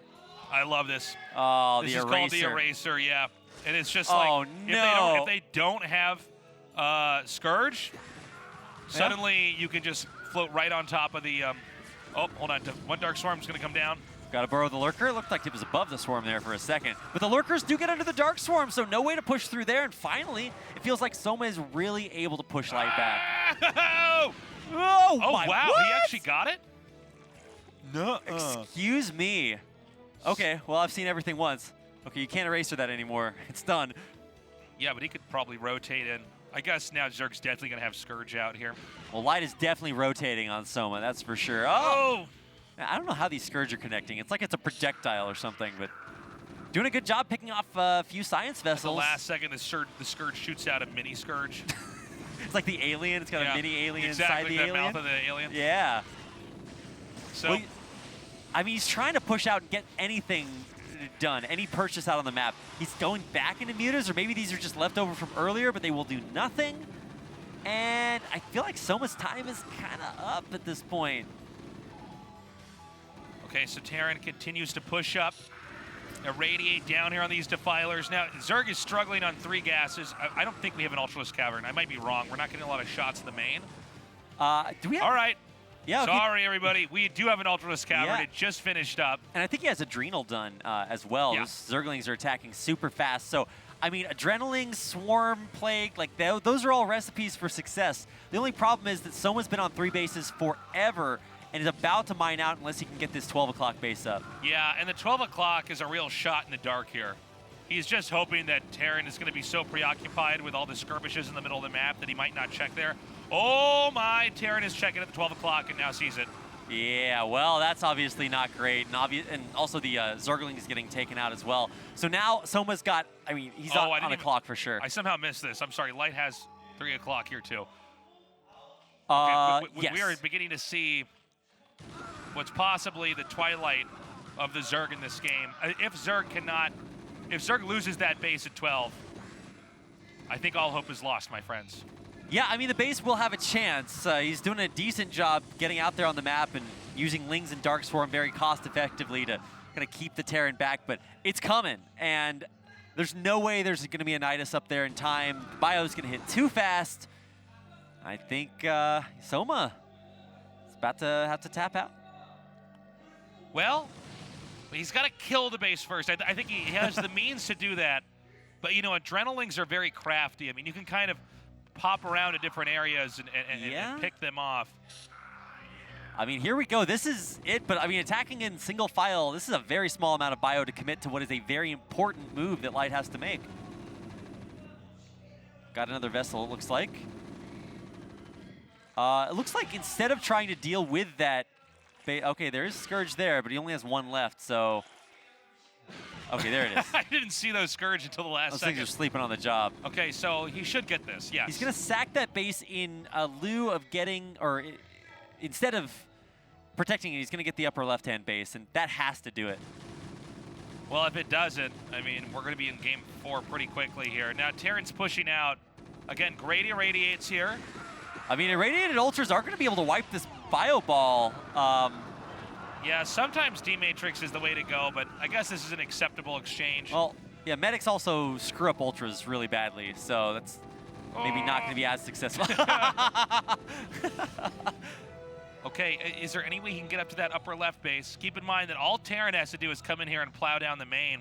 Yeah. And that's basically the end. Well, the inevitability is going to kick in with these science vessels just continuing to take out everything that SOMA needs to stay alive. What on earth? Man, this game is just so all over the place. Well, this is a great TvZ. And by the way, Soma's showing just how good of a player he is, because this is him really playing from a very difficult position.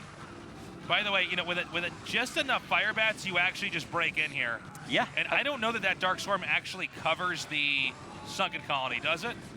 I mean, the Sunken Colony buildings don't get covered under Dark Swarm. Sorry. So, yeah. He's going to be able to bust through, and yeah, there's nothing left.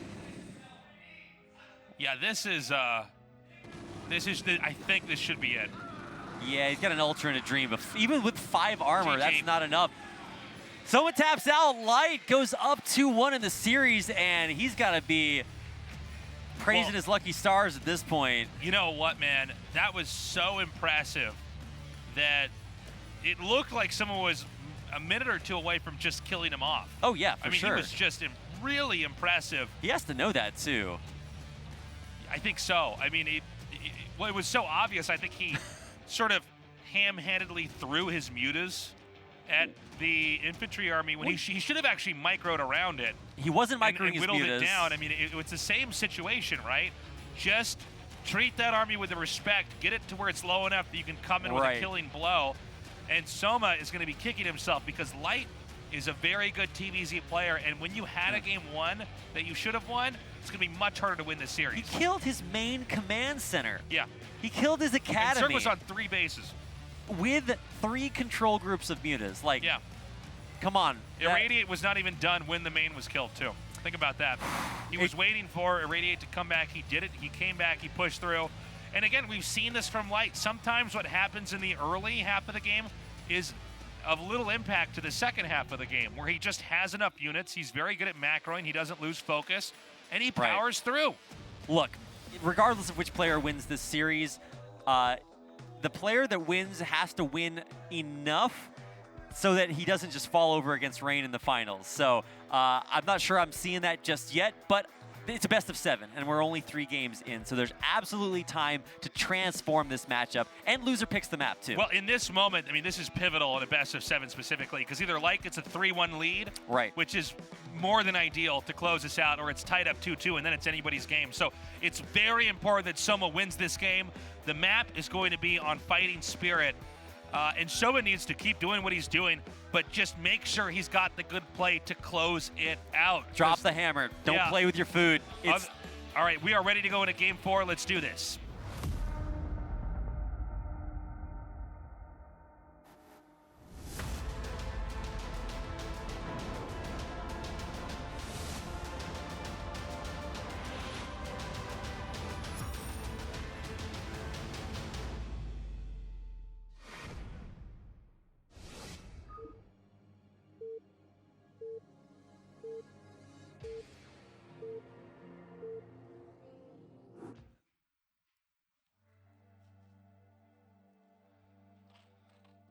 Okay, upper right in the red here, it's Soma. In the bottom right, in the blue, we have Light.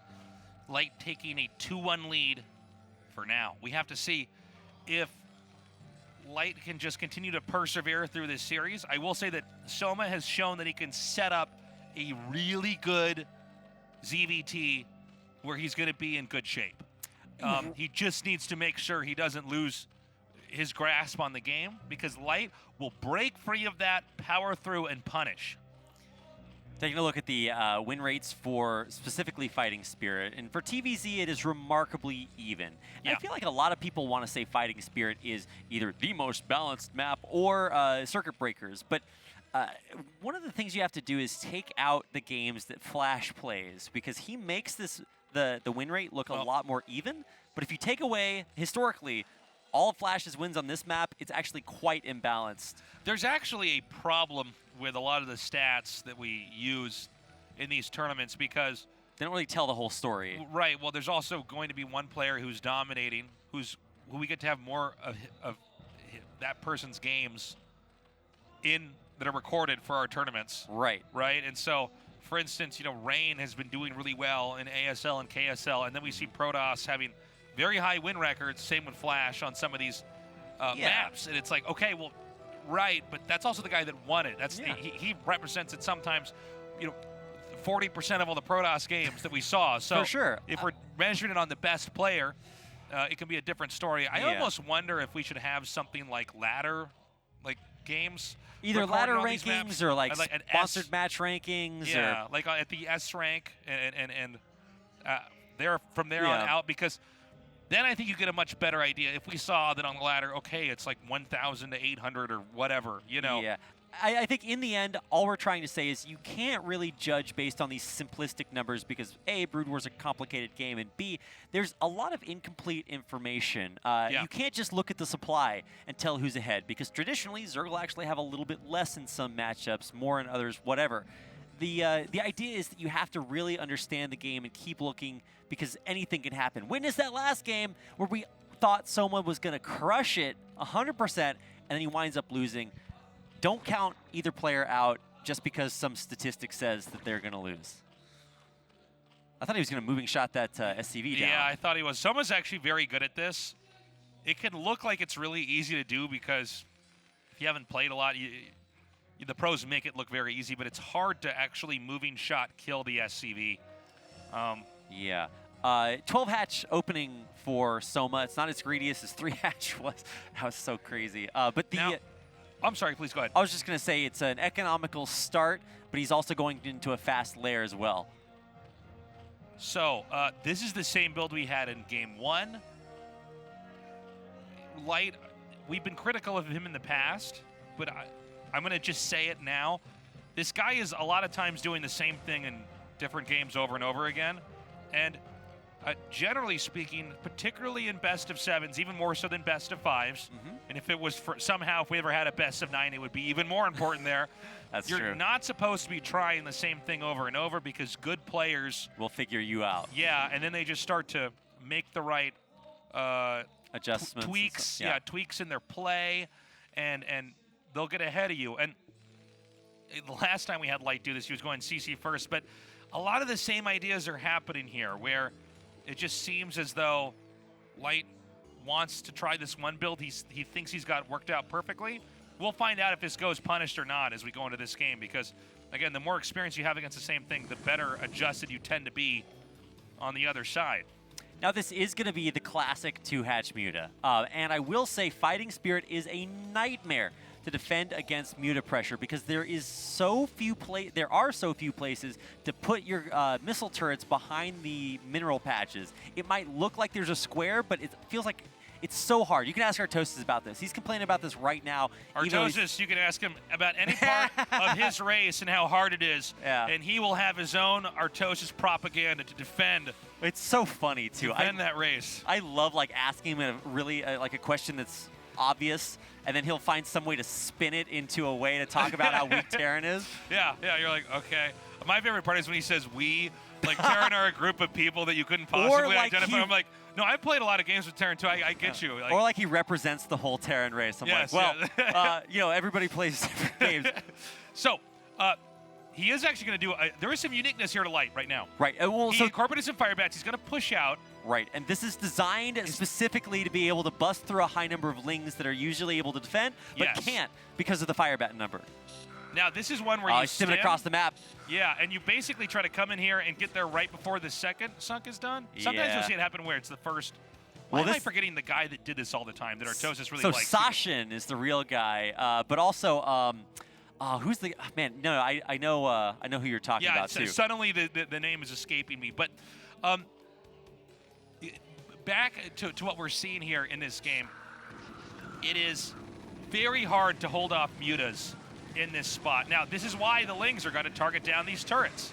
Yeah. So even though it looks like there's not that much map that's exposed here at the top, if we remove the screen just to the right, you see there's this whole other vacant area mutas can hide over. Yeah. Well, this is also the reason you don't mass fire bats early on because you kind of just need a lot of Marines. So now, even though the Marine or the turret count is okay, he doesn't have enough Marines to threaten the Muta count that's building up. But now he's actually going to run right by. Whoa! No, you do not do that. Hello? Please respond. A few drones do go down, but he lost everything. I don't think that was worth. Well, what? Oh, I can't catch this game. Did he lose those mutas at the bottom? I think he did. What? Okay, well, he has more mutas. Keep in mind. He's more. No, but did he? I can't. They're stacked. some of them must have gone back. No, he actually Okay, so didn't lose this as is many as I actually thought. very good right now for SOMA. Yes. Sorry, guys, that was a very odd series of events that happened back there. Yeah, I thought he lost every mute. I was like, okay, well, this game's not in the place I thought it was. But even with 3 turrets, he can still dive in there. The glaives still bounce around and deal crazy splash damage to those clumped up SCVs. What? Who tries to run by there? It's double sunkens and you don't bust? Yeah, this is, well, what's funny is you rarely ever see Terrence just pull the trigger and suddenly dive in like that. Oh, no. Repair's pretty good. It's not that good, but he is killing quite a few SCVs here. All right, we're seeing more and more mutas masked up. Now, Queen's Nest on 2 base can be Guardians. Oh, hello. As if there was something... Dear Diary, I'm a medic trapped inside the Zerg's main with no way to get home. He's really the bear lost in the woods. Or yeah. Actually, I guess he's the explorer lost. Anyway, the analogy falls apart there. But what's also falling apart is the natural. He can't buy enough turrets. Even with 3, the meters are still getting damage done. He's pulling the weakened ones away. And we're about to see that Guardian morph any second now. Hold on. How much is actually defending the natural? It's just 2 It is just sunks. 2 sunkens. Well, he can also morph defensive Guardians, but that's not what you want to do. This is... Well, he sees the hive. Wait, no, I think Terran's going to win this. If he just tries to bust, that's what should happen. Well, hold on. There's more Marines coming up. There we go. He's got to plug the hole, or actually he just loses everything. Yeah, no. I mean, you just come in here and kill the sunks. Now, with reinforcements, okay, the drones are pulled, but the Marines are... what? Okay, mutas are actually in the main here. Okay. Okay, well... Now, hold on. It's harder for the mutas to kill off everything Terran has than it is for Terran to kill off everything that the Zerg has. Yes. There's no natural defense. I mean, mutas have actually... Yeah, they're not going to kill those turrets. Okay, so Light's killing it. Light, I think, is going to win this. Yeah, the base trade is not going to go in SOMA's favor. Even if he kills everything here, he's lost way too much. Now, there's a lot of mutas over here, so I think the entire muta army is going to try to merge up. He's working on getting this Hydra down. Oh, my God, the drone kills are good. Well, he's going to try to go for it, kill this bio ball, and then counterattack, but I don't know if any of that's going to happen. The bio will die. Oh, my God, the targeting's so good. But at what cost? 2, 3. Okay, GG. that's it. Damn, that was so sick. Look, Whoa, Light knows what he did. He knows what he did. He's a bad, bad man right there. Busting through that. That was so impressive. I think he's starting to flex a little bit. He's like, okay, once he won that comeback game, which had to be a tilter for SOMA. Well, the thing is, that's where, first of all, you're on a high. You're actually playing so well that your opponent can't capitalize on the advantages he's taken. At the same time, you're seeing Light just power through stuff. Now, we almost missed it, too. There were so many unusual maneuvers on both sides. The run-by, which was a little bit odd, but I guess he got some drones, and he also identified, oh, this is just a 2-hatch. Well, the medic snuck into the main and scouted everything. Yeah. Now, also, the Queen's Nest, you see that, you say, oh, it's Guardians. Well, if you're going to make Guardians, you can't stop me from running over here. If you're not going to make Guardians, then whatever. I can still attack out here, and your mutas have to defend. And SOMA is in the danger zone. He certainly is. His mutas are flying through the danger zone. And flying through the Bermuda Triangle. They just start crashing right and left. The Bermuda Triangle. Nah. Maybe that's the joke you're trying to make, and then I just said it slower. Like, see what I did there, guys? Okay, well, we drove that one into the ground, just like SOMA is starting to get driven into the ground. Light, I think he's certainly taken mental control of this series. I think so. Guys, we are going to go to a short commercial break. When we come back, it's going to be Game 5 with SOMA versus Light. Don't go away.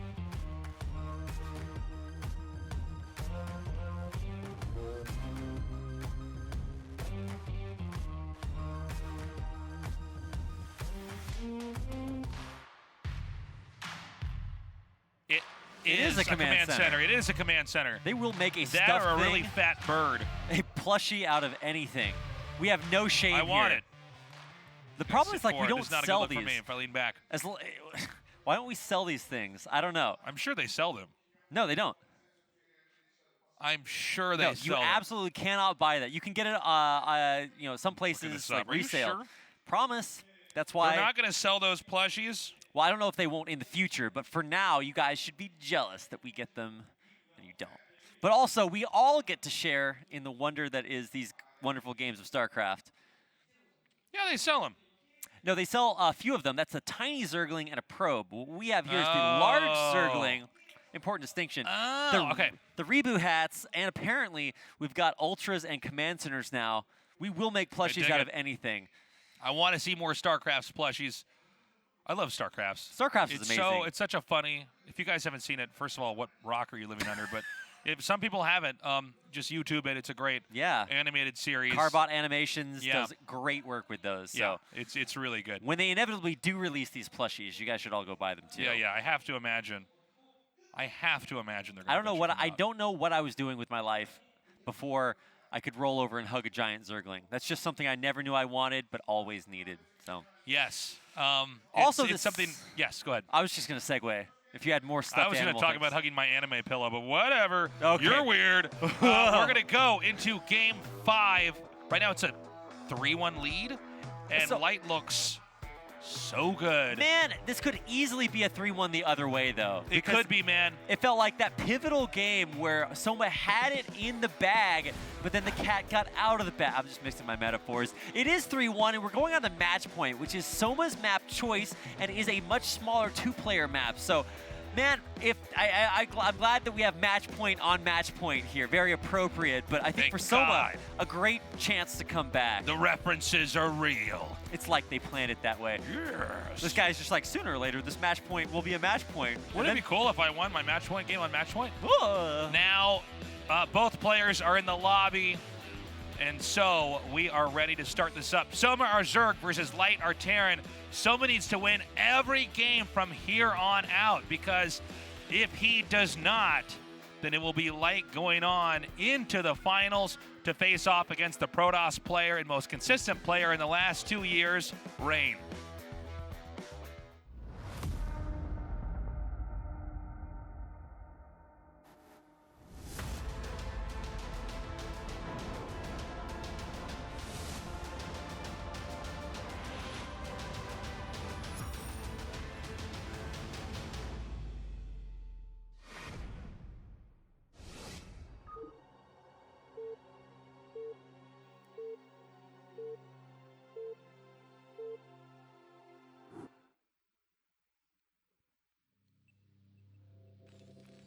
So this is a one-on-one map.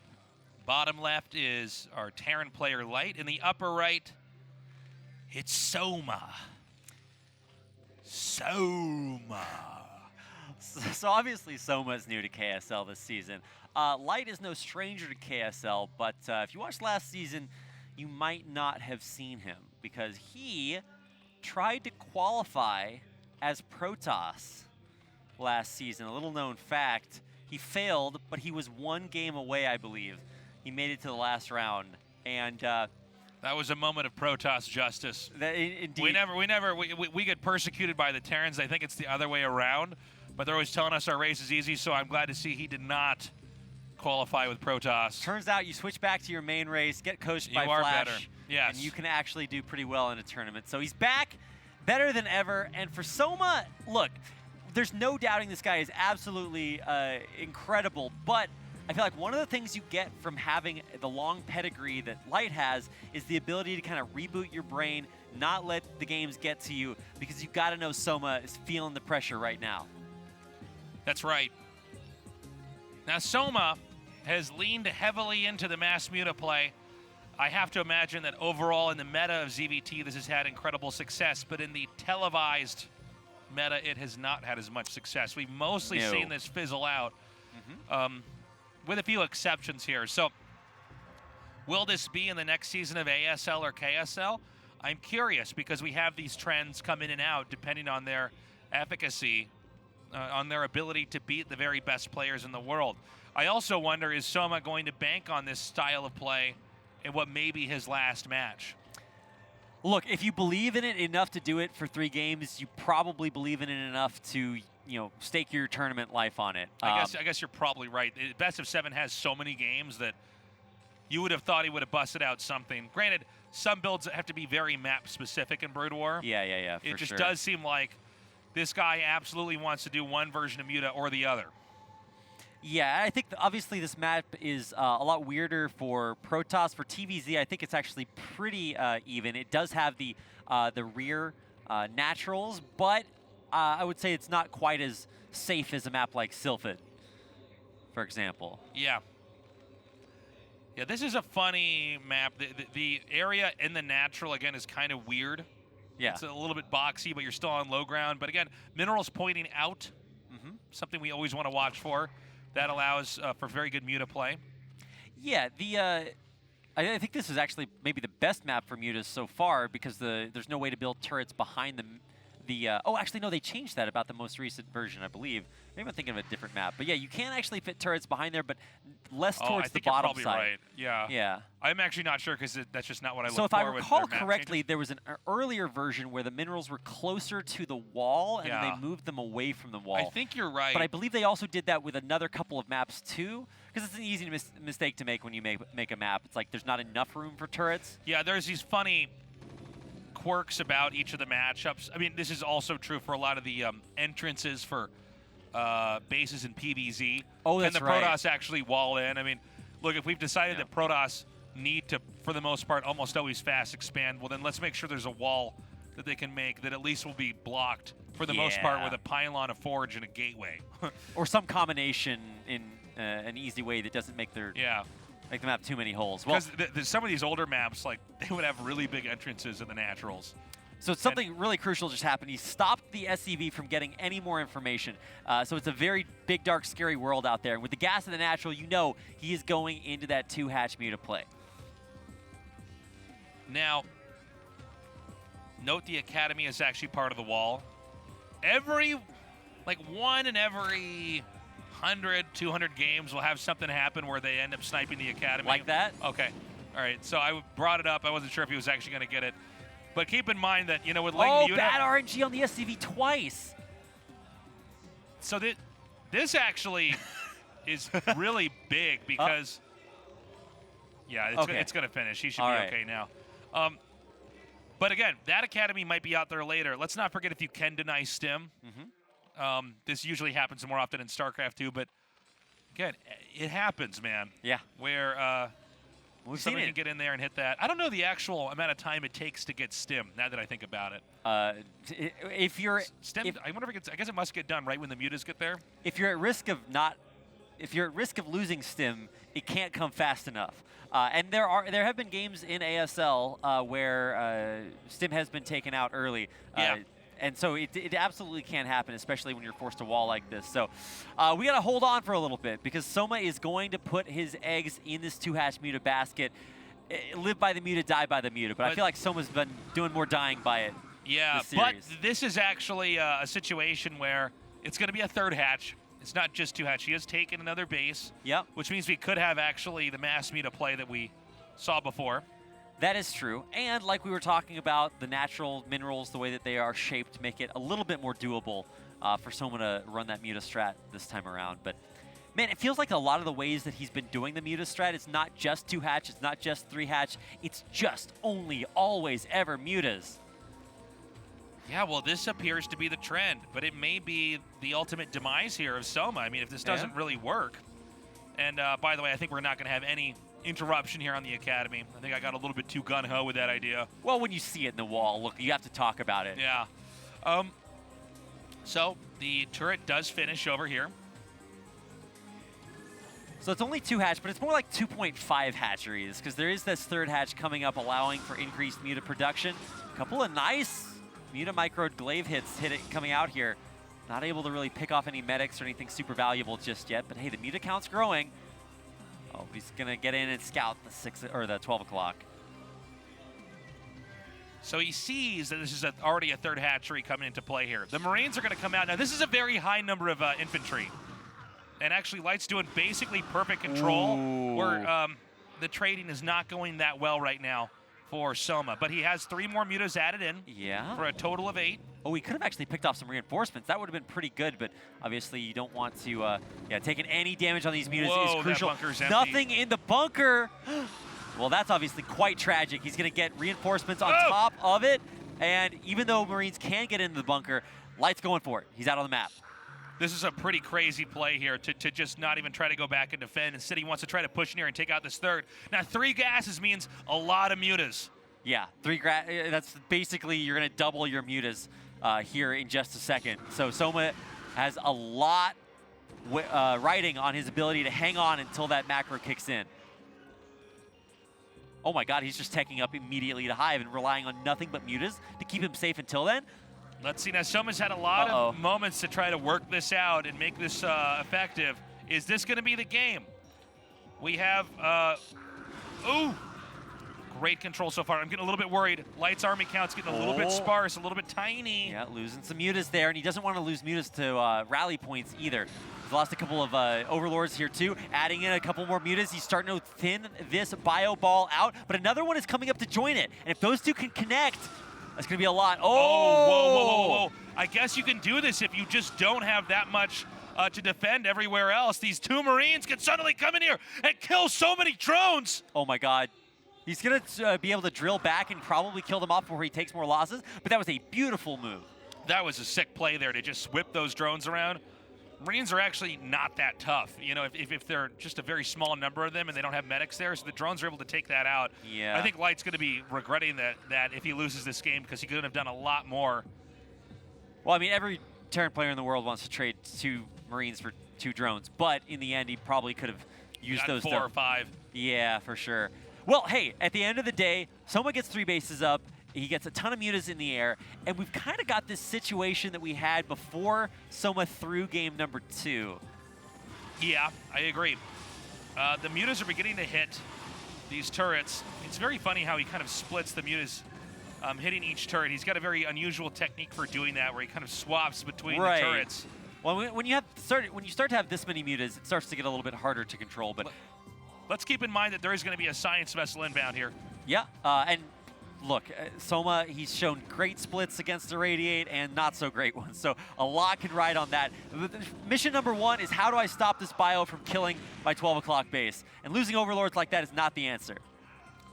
Ultra Cavern on the way, but again, breaking off with this small number of Marines. If you have all of your attack and defense organized into one spot, absolutely, you can do moves like this. Oh, disrupting the mining even for just a second makes it harder to get that gas, harder to support this high muta production. And if you're using the mutas to defend, you're not making this bio ball smaller. It's so big, it's blotting out the center of this map. And also, there's no way, if you have to go back and defend against those 5 or 2 Marines that have been sent out, and we're seeing it again over here, suddenly the main army gets a lot more push potential here. Here are those 4 Marines. Now these mutas, well, he's going to have to choose which spot he wants to defend. Yeah, he's got to This is so many medics, by the way. You have a lot more sustain. Let's not forget how he blundered the last big attack that we saw here. Sunken's not up. He's forced to cancel it, just use it by a little bit of time. He's got a lot of mutas, but does he have a lot of micro? He's going to run in, and he's got to micro this. He can't fight this much bio straight up. A lot of drones dying here, and the bio will get whittled down, but look at the damage it's doing. Oh my god, he's attacking at the 12 o'clock again, too. He takes out the Sunken colony, and these Marines are gunning down so many of these mutas. Right now we have Soma losing on 2 fronts, and he's about to lose his 2nd base. And this is his tournament life at KSL on the line. Nothing left at the 12 o'clock base. He's going to get busted at the natural, and GG! Soma taps out, and Light will advance on to the grand finals to face off against Rain. So good. Wow, you can almost see Light trembling with joy, with relief. He did it. And these were nail biters of TvZs. I mean, he had to make very specific decisions on the fly to get in there to break down the Zerg. And we really see, instead of Soma overcoming the mistakes in the previous game, it was Light building up and reinforcing a better game against the mass muta approach. And this was really boldened by the very final game where he was splitting off small numbers of Marines and attacking weakened areas. Yeah, he got in there and he ended up winning on multiple fronts. And I'll tell you what, if I'm somebody watching this as a Zerg player, I'm starting to feel like that mass muta play is becoming more and more obsolete. Yeah. When Light was in his peak in his previous career, I think he was NBC Game Hero, he came so close to having this level of success, but he never got it. He never got a championship. I don't think he ever made a finals And I think this is maybe his first offline finals in his career, if I'm not mistaken. Yeah, it should be. I mean, this is huge. I mean, this is a big moment for both of these players. SOMA coming into this looking very strong for the first half, but as each game passed, you could see that Light had downloaded him a little bit further. And especially that pivotal game 3, where SOMA had Light dead to rights, and he just barely managed to hang on. That I think is the real turning point in this game, or series. So impressive. So smart. Light, really, again, TvZ has always been his strength. The question now, though, is can he go on in a TvP against Rain, the most successful player as of late here? And I think as we look at these highlights, you can definitely see the pedigree that Light has in this TvZ matchup. He is an expert. Does he have that in TvP? He's been vastly improved, but I don't know. You look at, even against this incredible muta control, he just always had exactly as much as he needed. He loses here, but he still gets a ton of drone kills. And this was, I think, the beginning of Light identifying the mistakes he made, right? Because this was the first game, and he went for passive play into Valkyries. Let's not forget, we didn't see a Valkyrie after that. Right. And, you know, I think he was hoping that he would just have an answer, right? At some point in time in the game, but it didn't happen. And as each game that SOMA leaned in more heavily into this style of play, Light came out with a better approach. He was more in the middle of the map. He was also breaking off chunks of his army to engage in different areas. And after this game specifically, we saw full-on muta focus, air focus. Well, the muta was sort of the iconic unit of the series for SOMA. He banked everything on mutas over and over again. And this was the game, this was almost the moment where it felt like SOMA was flexing a little bit. He has 2 more control groups of mutas behind that, and he lost them all. Now he comes in, but he doesn't focus fire. Look at those medics, out healing all the damage, and the clutch defense matrix, which is exactly enough. Yeah, it's funny because I think this could have gone a lot better. He just wasn't really respecting what he had. And this was so clutch here by Light. He just powers through. He's got enough fire bats. He's got enough Marines. He's controlled the map well enough. And there's really... It's very difficult to tame a player like Light. Here was that insane run by. I thought this was actually a mistake initially. Oh, never mind. This is the one where he just attacked it and the mutas weren't here to defend. Right. This is the big moment when Light forced SOMA to choose, and he chose poorly. Poorly. That's right. Now his face is melting off. Like, the best scene ever. And this is, of course, the kind of the killing blow. The base trade definitely goes his way, and Light powers on to an overwhelming advantage. Okay, so you can see the mutas get cleaned up. You know, it's interesting. We talk about mutas and their micro as their most potent part of the unit, but it goes the other way, too. If you don't micro them, they also just lose to almost everything. Yeah, it was crazy when people figured out how to flick micro like we're seeing right here with him, because that just changed the game, because then they can take damage, but fire, go back, avoid damage, and then come back and flick shot in again, and those glaives really add up. And the way that Medic Marine just moved, they end up getting staggered and separated. Yeah. And but you can see, you know, Light, by the end of this, he had just completely solved this problem. He was engaging in 2 different areas. This major army was able to hold its ground here in a situation where really someone would have wanted to delay this push. At the same time, up at 12 o'clock, we had Marines that were stimming and just tearing through and hitting other locations. And one thing about mass muta of this style, it's actually quite similar to mass carrier, where it's scary, but you have all of your army in one spot. And so suddenly Marines can become a lot like speedlings, where they attack in different locations, hit different areas on the map, and it's really hard to deal with. And Light, again, showing why he is one of the greatest TvZers of all time. But hey, man, SOMA's a great player as well, and I look forward to seeing him in future tournaments. Yeah, it's his best result of his entire career, which is important because he doesn't really have a career as far as pro play is concerned. Amateur player getting it around 4 is incredible. And it's an incredible success for Light as well. He's making his first offline finals. I looked it up, and he actually did make the semifinals of the Big File MSL in 2010. But obviously, this is almost 10 years later, and he's doing even better than he ever has before. And let's keep in mind here that This is huge for him. I'm very happy for him, but he's got to beat Rain. Oof. Well, let's think about that later. No, but to think about it now, it certainly looks a little bit one-sided. Rain seems so dominant. How do you beat that? I don't know. I mean, if it was another Zerg player, let's say that Zero got to the finals, I'd say, well, who the hell knows, right? Yeah. But, you know, Rain did not do that well in his last few PVTs, actually. I just wonder. Rain seems to have a wider array of different approaches to all the matchups. That's certainly true. The player that Rain lost to in the past in this matchup was Flash, which literally everybody loses to in the game. Oh, yeah, that's definitely true. But I still say this is pretty Rain favored. I don't think it's ever smart to vote against Rain. I mean, even if he does play Flash. The series that you're referencing, and I think it was ASL quarterfinals, looked incredibly one-sided. And so that was really a question mark. Flash did get the upper hand in some of those games right away with some builds. So I don't want to chalk that up too much to just weaker PVT, but Rain is pretty much crushing everything. He's always looking good. Even when he barely loses, he's still terrifying. Well, the Terran player that beats Rain most when you're talking about like sponsored matches, I believe is Sharp, if I'm not mistaken. Obviously, every other Terran player has been eliminated. Well, it's only up to Light. And I wish we could hear what he's saying in his interview right now, because they've got to ask him how he feels about going up against Rain next, right? Yeah, I mean, I can imagine it's probably a degree of respect for Rain, but also promising, you know, to his fans he's going to do well. And show good games. And show good games to them. I've been doing this for a long time. I'm just going to pretend you're Rain or you're Light and interview you. So. If I had to grade myself, I would give myself a D. Okay, great. We don't know what to do with that.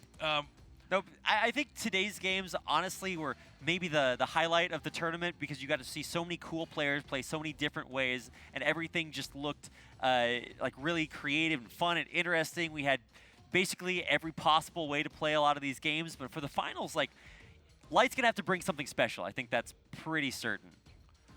Yeah, I think what he'll have to do first and foremost is bring a lot of variety, which he tends to do less of. He tends to, now in this TvZ it was fine because also SOMA was basically doing a lot of the same stuff. It was at least in the same vein. It was always Muta aggression. One game he was going into Queen's Nest right away, and another one he's massing up Mutas. TVP, I think, requires much more different approaches. I think that's true. In general, I think that if either race gets too textbook, it's going to be a problem. I would also say that TVP can seem a little bit inevitable if you play one of these hyper-defensive Terran players that just goes for either a 2-1 push off 2 bases or gets up to 3-2. I mean, 3-2 mech is 3-2 mech. It doesn't matter who's controlling it. It's just good against Protoss specifically. So there is a little bit of inevitability, but it's going to be so hard to get there. You can't just hit the fast-forward button. Right. Definitely PVT if both sides play orthodox and cautious. We kind of know where that ends up. It depends on the map as well. But let's assume it's Arbiter tech, right? It's the Arbiter recall setup. Terran's trying to push. Protoss is trying to gobble up as much as the map and eventually exhaust the Terran out of their resources, winning with Stasis and sometimes Psystorm in the endgame. I think Rain's probably a little bit better at that, but there's a lot of other builds you can do. In this. Again, there's a lot of unique pushes that you can have that come out here. Protosses have been using a lot of Arbiters. It seems like Nexus First is being phased out a little bit, at least from what we've seen. Yeah. Terrans have slowed down a bit on getting a command center right away. Protosses were punishing that pretty heavily at the end of 2018. I don't know. We'll just have to see. See, I got my build order all planned out. I come in here and I snipe the good games in the semifinals, and then I have the best seat in the house for the grand finals where I get to sit back and watch all of this stuff. I'll tell you what, though, we might have a really close finals because a lot of times if our semifinals are very close, for whatever reason, the grand finals is one-sided. And now that we've had 2 4-1 victories, it's going to be a good finals. I certainly hope so. This is actually the last game of StarCraft that I'm going to be casting this year. So yeah. It's the last tournament of the year for StarCraft 2. Second last for me, yeah. Yeah. There is actually, crucially, StarCraft 2 going on, if that's more your speed. Home Story Cup 20 is going on as we speak. So you guys can head over there and send Artosis some love while he's out in Germany, holding down the fort here in Korea. Yeah, so as we are winding things up over here, there's still plenty more StarCraft as Rapid said. So Yeah. definitely check out Home Story Cup. Hi to all those guys that are over there. And in a little bit over a week, we're going to be back with this KSL Finals. It's not Thursday like it is here today. It will be on Friday. Okay, so yeah, we've been having our shows on Thursday or is it Wednesday and Thursday? And now Thursday, Friday. Thursday, Friday, and now it's just Thursday, and next week it'll be on Friday. Right. Okay, got it. So not the most normal like tournament schedule, but write that down. Yeah. We're going to be back. It'll be most likely a little bit later in the evening. Yeah. If you guys want, I'll tweet out the time. I'll check with the producers after the show and just make sure you guys know. And actually, all the info about the time for the finals, I believe, is up on ksl.starcraft.com. Okay. So you guys can go check it out there. I don't get my news from there. I just usually ask them before the next week starts. But yeah, if it's online, go check there.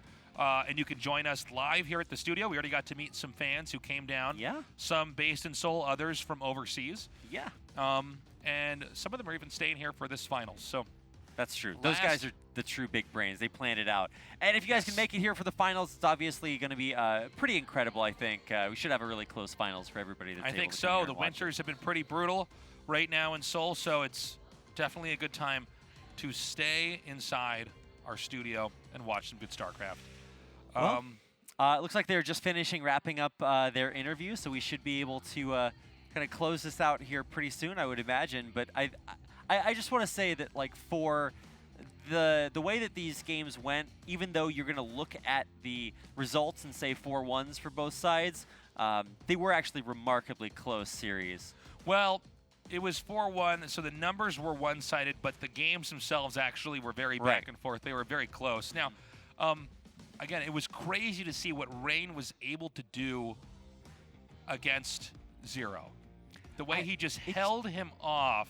Perfectly. Like, there was never... It was like the bully holding the kid's head. The kid's going like that, you know?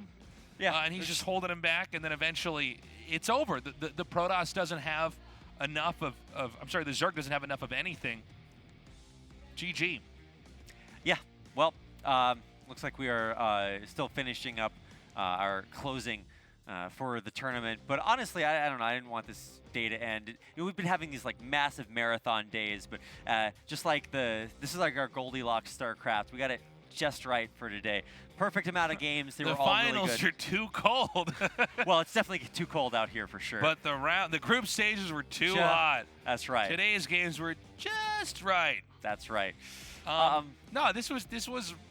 I'm kind of glad that when I come back from BlizzCon, there's still a tournament that's going on.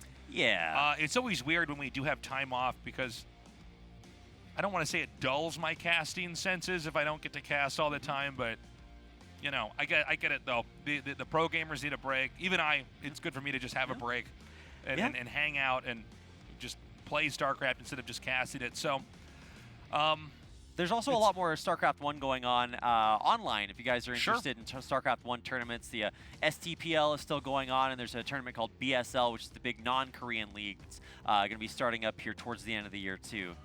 There's also, on Africa TV, always these same players playing in online streamer tournaments. That's super exciting to watch. So really, StarCraft never really ends. Even if our big tournaments are over, there's always something going on. It's another one of the great parts about StarCraft. Life is good. So I don't know if we have any other graphics we need to throw up on screen here, but you guys get it. Our finals, Rain versus Light. A very cool finals. I think it's one people could have reasonably predicted. We'll throw the results up on screen for you now. So here's what our day looked like, which means we should have a very close finals. Both Rain and Light really masters of the matchups that they had to win to get here. But now we're going to have a Protoss versus Terran finals. I think both these guys, honestly, Rain's had not as much success in PvT as he has, for instance, especially in PvP. But look, TvZ today, he made it look really easy, and he keeps doing this in previous KSL games. I guess the one series he had against Jadong last year was maybe the one-sided one where the Zerg came out on top. But now we got to see if Rain can really come through with the PvT. I'd say he's slightly favored against Light. Light, though, he has broken through that barrier. He's in the finals. He's going to have a week to practice, a week to prep, a week to research, and we'll see what he brings here in this best of 7 against Rain. Yep. Again, do not forget that Rain has been so dominant, so strong. so profoundly good at the Protoss race in the last 2-3 years. Yeah. Is he going to continue that combo, or is it going to be broken here by Light? It's super dominant. There's the times, by the way, for the finals. 7 p.m. KST on Friday right here at the Nexon Arena. So that is where and when you can come watch the finals. That should be absolutely perfect. Yes, small entry fee if you're coming down to watch live, but I would say totally worth it. And this studio is in the coolest area out of all the studios that are here in Korea. So for sure. You can have it. You can make a day of it and hang out and do whatever in the Gangnam area, and then watch the finals. And then there's a great nightlife around this part of town too. There's also a giveaway event at the finals as well. Even more of a reason, you have to come now. I mean, I'm sure somebody's just going to come for the giveaway event, right? I don't know. There's a lot going on here. Maybe we'll even give away some of those cool Carbot plushies. I hope there's some way to get those out. Now that you're telling me they don't sell those and mine got stolen, I'm really sad. I know, right? Yeah. You're missing out on a big eBay opportunity. You think I would sell my plushies? In a heartbeat. Maybe I would. Guys, that's all the time we have. Thank you so much for joining us. We will see you Friday. Not tomorrow, but the next Friday. We love you. Have a good morning, afternoon, or night, wherever you are.